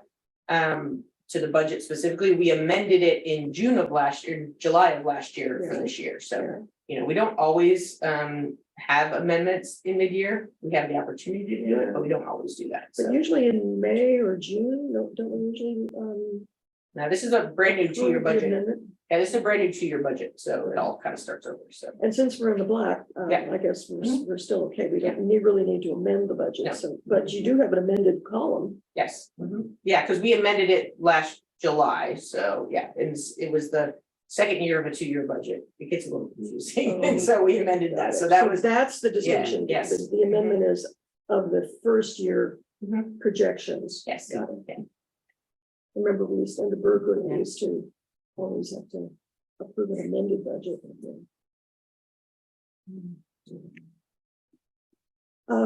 Awesome job, guys. I Thank know you. this is really huge. Chris, hats off to you too for all your support in all of this. Oh, I know all the department heads and they're next, believe me. Especially the ones, well, not especially, but including the ones that are here this evening. This is a tremendous amount of work. We all recognize that every year. Respect the, not only your judgments, but also your recommendations to the general manager. And we rely on your candor about what you really need in order to operate and provide, you know, what we want to provide to the public. But we also appreciate all the management that goes into your teams, that allows you to make numbers available to the general manager to bring to us so that we can approve it so that you guys can go forth and prosper. Yeah, anyway, I know it is a lot of work, so Michelle, Thank you. and lastly to you, thank you. This is truly an impressive document.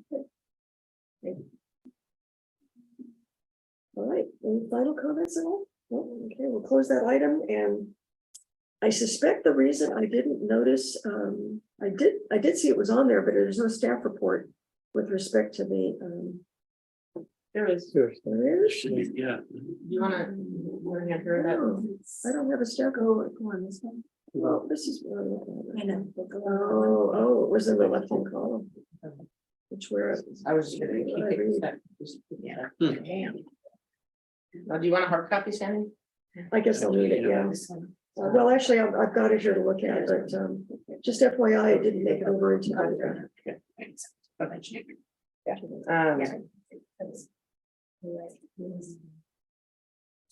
I know I saw it too. I did it. I accidentally got it. Oh, on this. Did you miss it too? Well, yeah, it's not on the left-hand column. It's just that it's in the actual agenda. So you click the Oh, link through that's the weird that agenda. it didn't. Yeah, I remember Huh. seeing it, but it didn't appear up in the. Yeah, I don't know why it didn't work. That's something I'm here gonna have it to is, ask. Yeah, I'm like, 7.2, it's but it there. Oh, it didn't go did in get your, to the left-hand. in your left-hand column. yeah. I'm not quite sure why. So, well, Mm-hmm. Susie had to do some moving when I wasn't here, so. Well, let's have this Okay, discussion. we can have a discussion. Let's So, have this discussion. I don't know if this is an action item this evening. well, it needs to come back to you anyways, so, so we can defer it to the next meeting as well. And so, because this is a policy of the board. So the cost recovery policy is a board policy, 3021.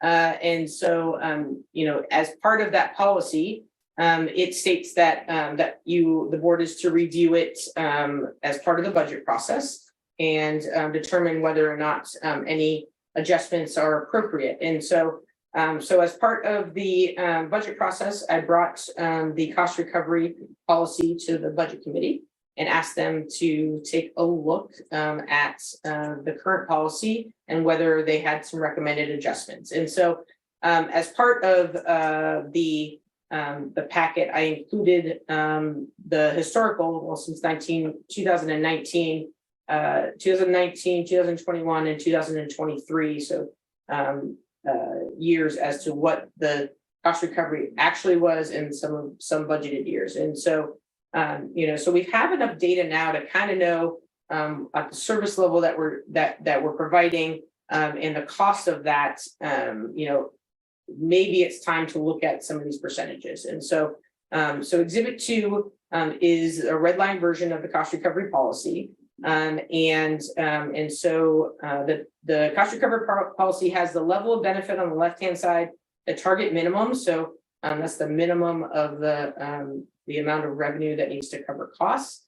And then the department, and there's two different types of cost recovery. There's the department as a whole. So those are that full budget, and then there's individual programs. So, so some departments will have, you know, a mostly community benefit. So like for aquatics, they might have a mostly community benefit and an individual benefit, different program, right? So those each program have their own different cost recovery targets.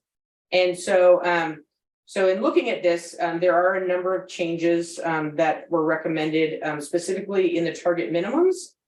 When we first did this, you know, we were trying to be aspirational, and you know, it was our first time doing it. We're like, okay, well, you know, hit this number. Well, we now have about 5 years of numbers, and some of the numbers we didn't hit.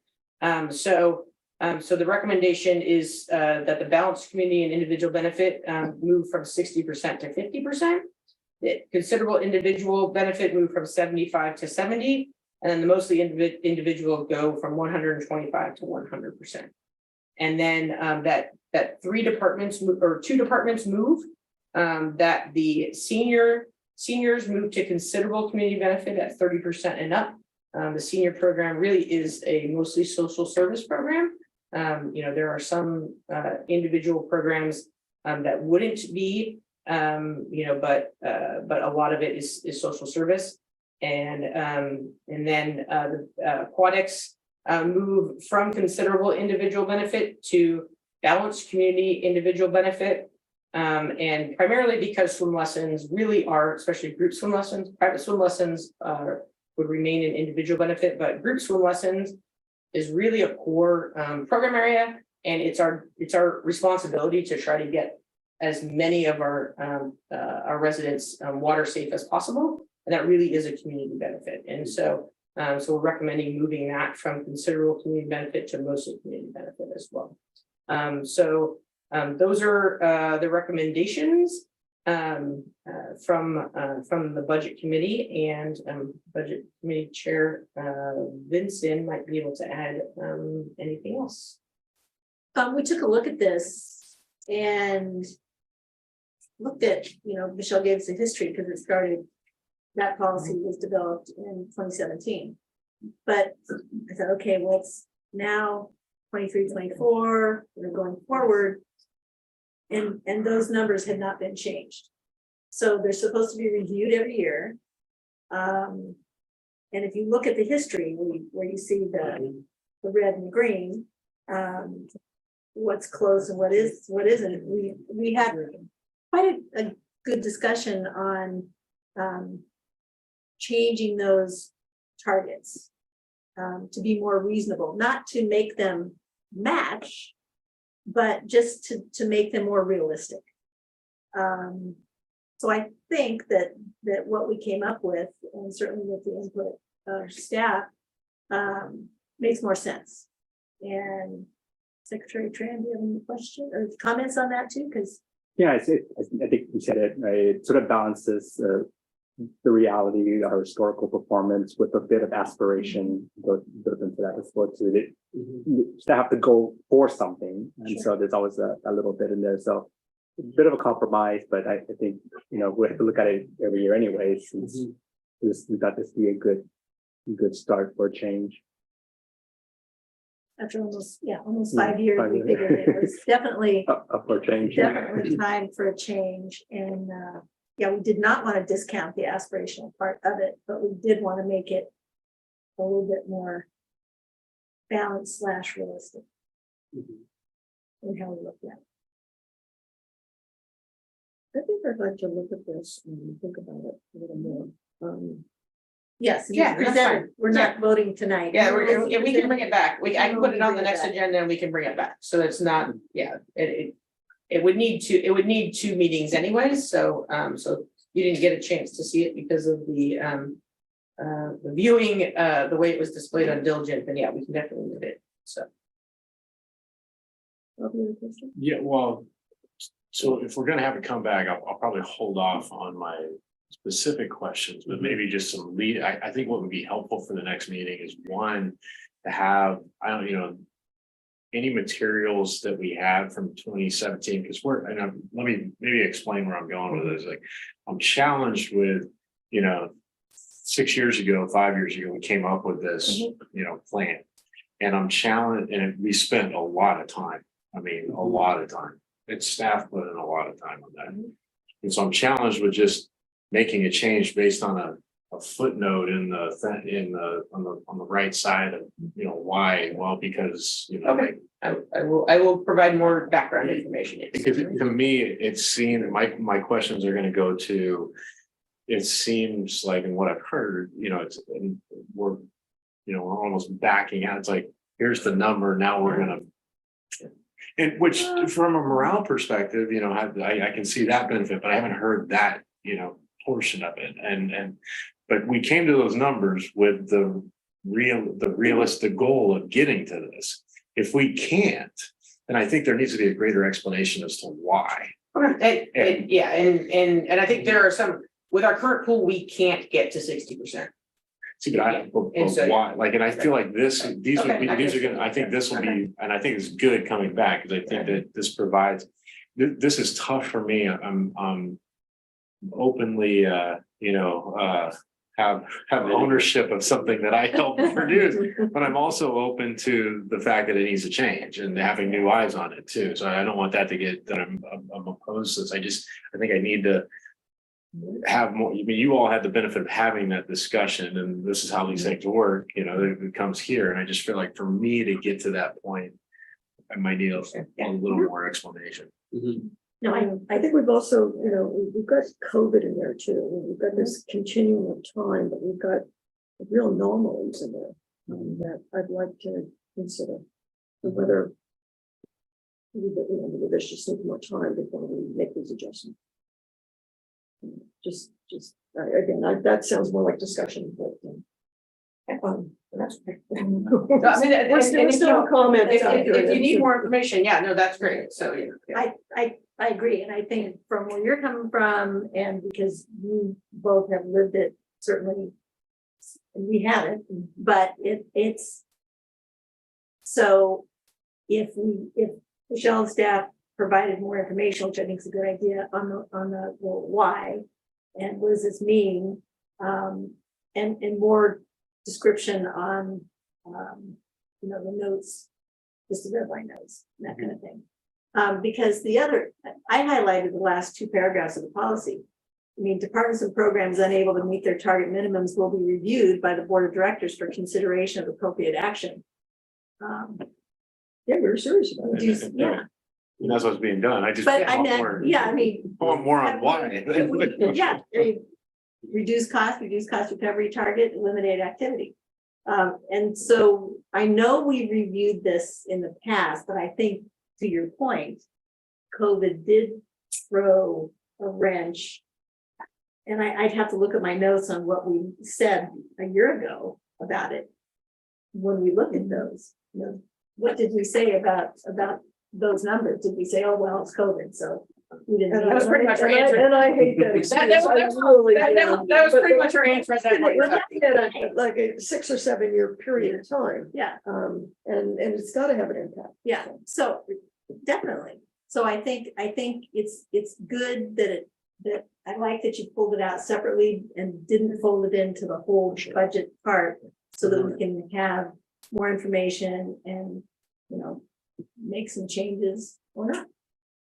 Yeah, no, I was intrigued by even when we were going through the budget discussion, you were talking about the pool and how caught, when you asked the question about aquatics and it came up about, that was kind of leading into what, my question here was gonna be like, I don't understand Right. that. component. I think that's. And I've got some observations about that and anyway, we're getting ahead of myself. So, any public comment on this?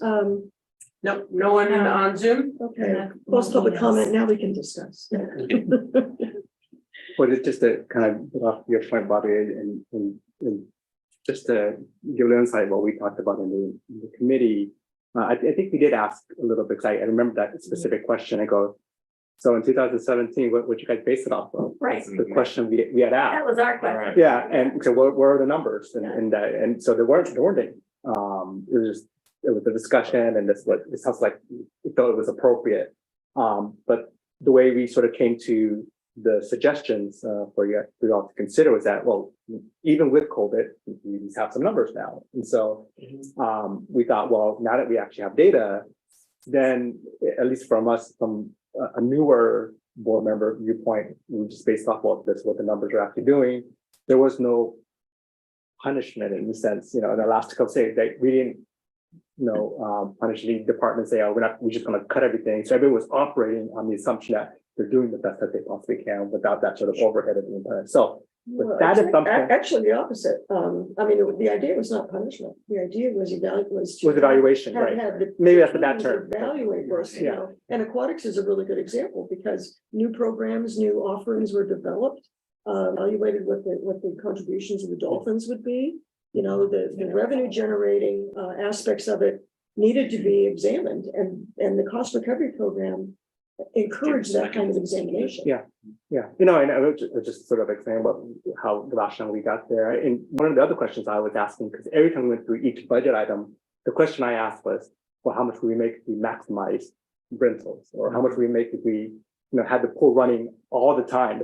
So these are questions we were asking to get a sense of if we had to just optimize everything. Those are the right questions. Right. Yeah. What would it look like? And so based on what Michelle had sort of said to us, well, if we maximize everything, this is kind of the estimate we would get, sort of the bookends type of thing. So that's why we kind of came to these numbers based on those types of things that we have a historical data base now. We have some idea on what we would get if everybody was just operating at we feel at maximum potential. And so that's kind of where we landed based on some of that discussion. So just for more Yeah. background and how Well, we I got to think that. you're Yeah. heading where I was like, Yeah. that's the crux of it, is that, there was so much effort that went into developing it the first time. And it, like, I wasn't even aware that you all had that conversation. And so I think that's just more of, More data.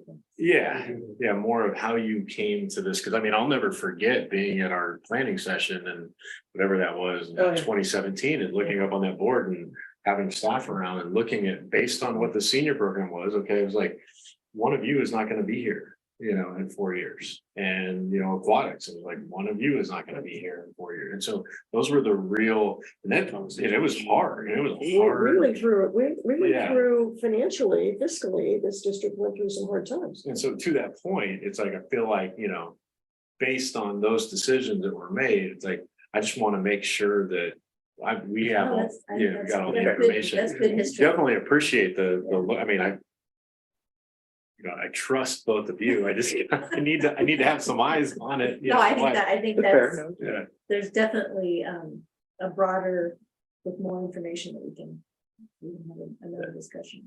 So that's why it's here separate. So that was a good idea. Yeah, no, I knew we couldn't put them both together. Like, it's a policy needs to be separate. Yeah, it needs to be separate. So that's all good information for us to put in. And, and we really have never, as to, Vice Chair Vincent, the, 3021.5, the information, is if we're not able to, meet our targets, what is the appropriate action the board needs to take? And so, we've kind of just been operating on, well, we're still striving.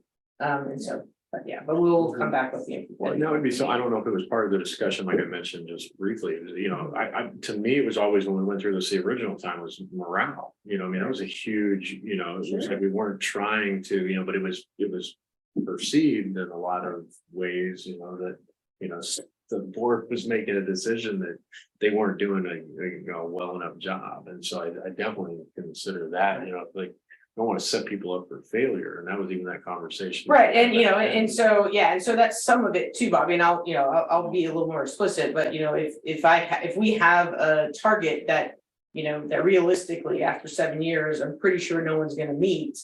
Based on, the limitations of, of the building or the opportunities we have in buildings or any of that, then we need to look at that because, staff beating their head against the wall. Even adding a few more programs, based on what they can, it might get them. But, I mean, historically, aquatics was at like 30 or 40%. So they're at 50% now. So that, I mean, that's a huge jump. And so, And I think yeah.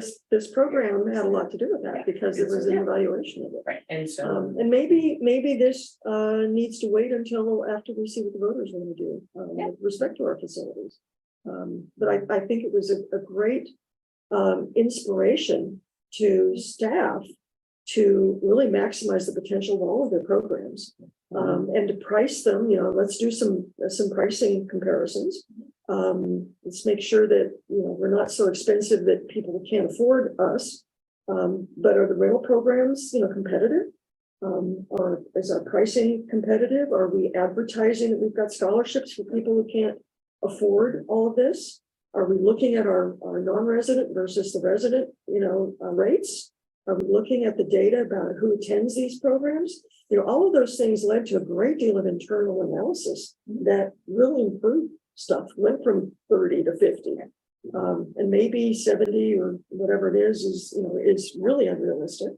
But if we added a couple pools out there, who knows? oh yeah, no, I think, I mean, there's a lot of limitations to, I mean, there's just limitations, I mean, we could probably fill up, 3 more preschool classrooms if I had them. But, I mean, let's be honest that, we have a ceiling there, because we just don't have any more preschool classrooms. And so, so it's not just aquatic, there's a lot of programs, and if Ryan didn't have to make some room in the community center for some recreational programs, he'd probably even have more rental revenue. So, everyone has. And if we renamed the senior center, I mean, there's all that discussion that we've But had so over and over. we'll come again. back with that. And it definitely deserves a lot more discussion. So, And we can just maybe have a discussion around kind of what the recommendations are, and we can even change the policy at a later date, but I think it's an important conversation to have. I agree.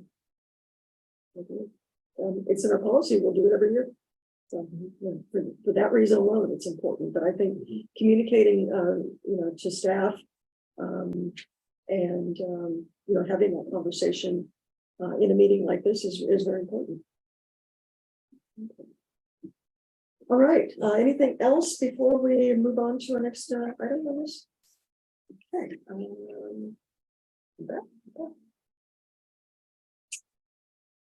We're moving on to, and by the way, thank you both for all of your effort in this.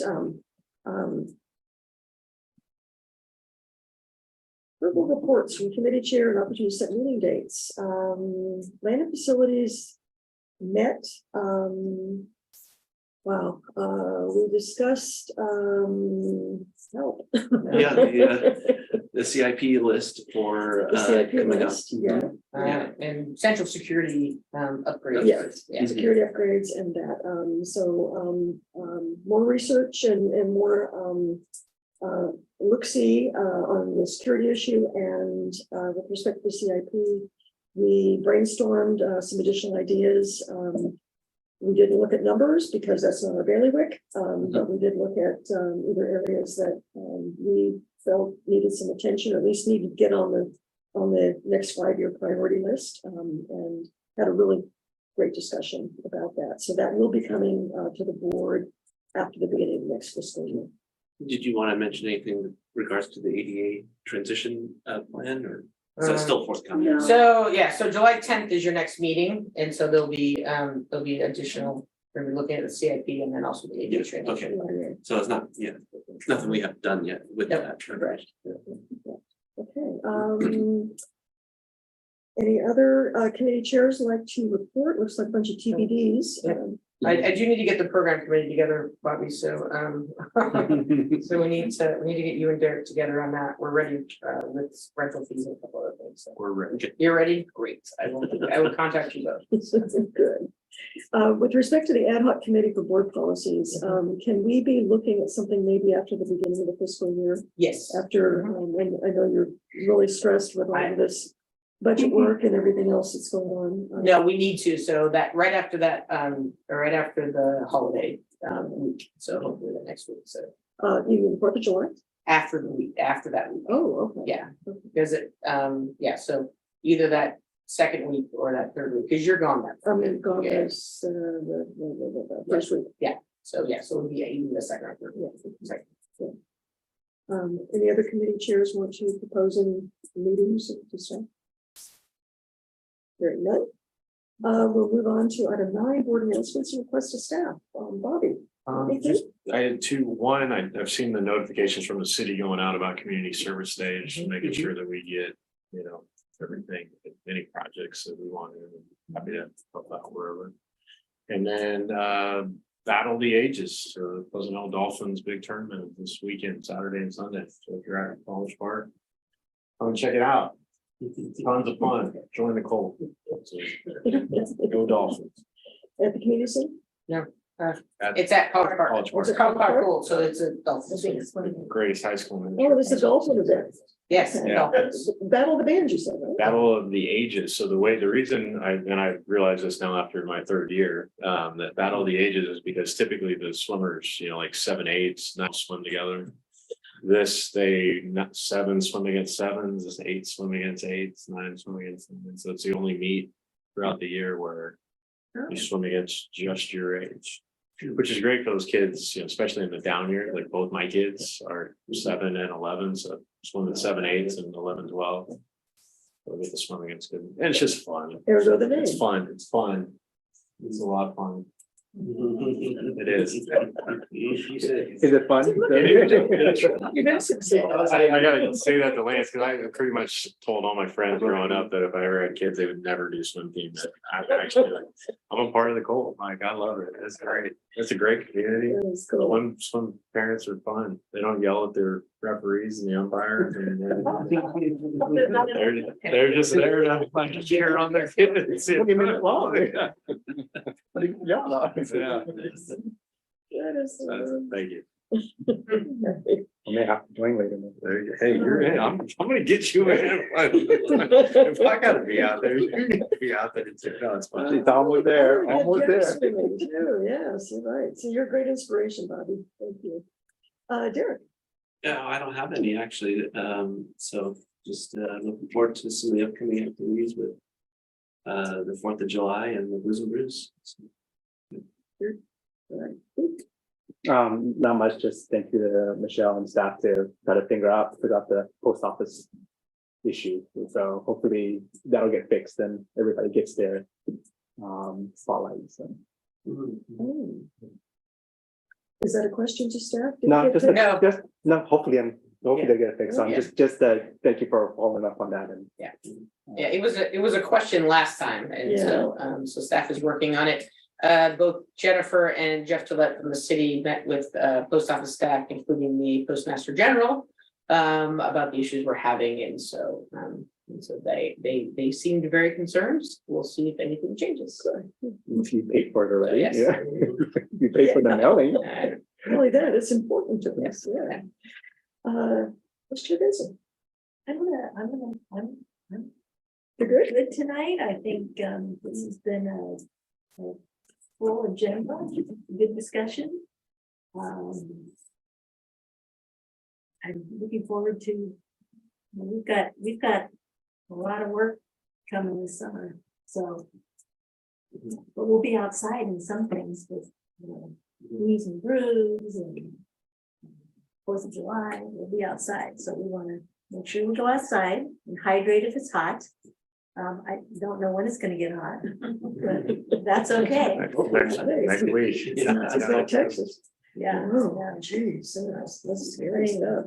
Yeah. That's all I have to know. Okay, good, thank you. I really only have, in addition to looking forward to the 4th of July and all the events in the park and in the parade and all of that, it's always an exciting time. We had a great time with you and your daughter last year. It was a hoot. Yeah, kids are still talking about it. The event for Jude Catalano at the library is on the 29th, 6:30. I know we've all been invited. I hope we will all be there to thank her for all the coordination and cooperation she has been responsible for with so many of our projects. And I think we're making a small presentation to her. No? I will follow up with staff. I requested. Just small recognition of our thanks. I will follow up with staff again. I don't know if there'll be an opportunity during that event to do something, but yes. Sorry, it reminded me of the 1 year anniversary for the library. Was there something planned around that? I don't know. Yeah, we will be there, and so we are also, yes, well, we will be at the library anniversary, and we are intimately involved in it, so. Okay, We will be talking to people about the empty fields across from their beautiful library. Okay, And by we, Myself and Jen Deutz, and I think those are the two staff right now, and maybe. a is couple there an other staff. event on the first? Yeah, so and I haven't seen an official announcement, Okay. but staff had told us on July 29th. They are doing a 1 year birthday party for the library from 10 to 2 p.m. So Nice. that is on Saturday, which is the 9th of July, so yeah. And they specifically requested if we could be there to talk to people, because they get a lot of questions about the boat field. So it'll be a good opportunity for us to engage with people who are interested in that not being a field anymore. Or at least not a field full of weeds. All righty, well, that is after our second meeting in July. So our next meeting is July 13th here in the DO. Looking forward to seeing everybody, and if I don't see you at the 4th of July, have a great time wherever you're going. And enjoy. All right. This meeting is now adjourned at 9:23. 9:22.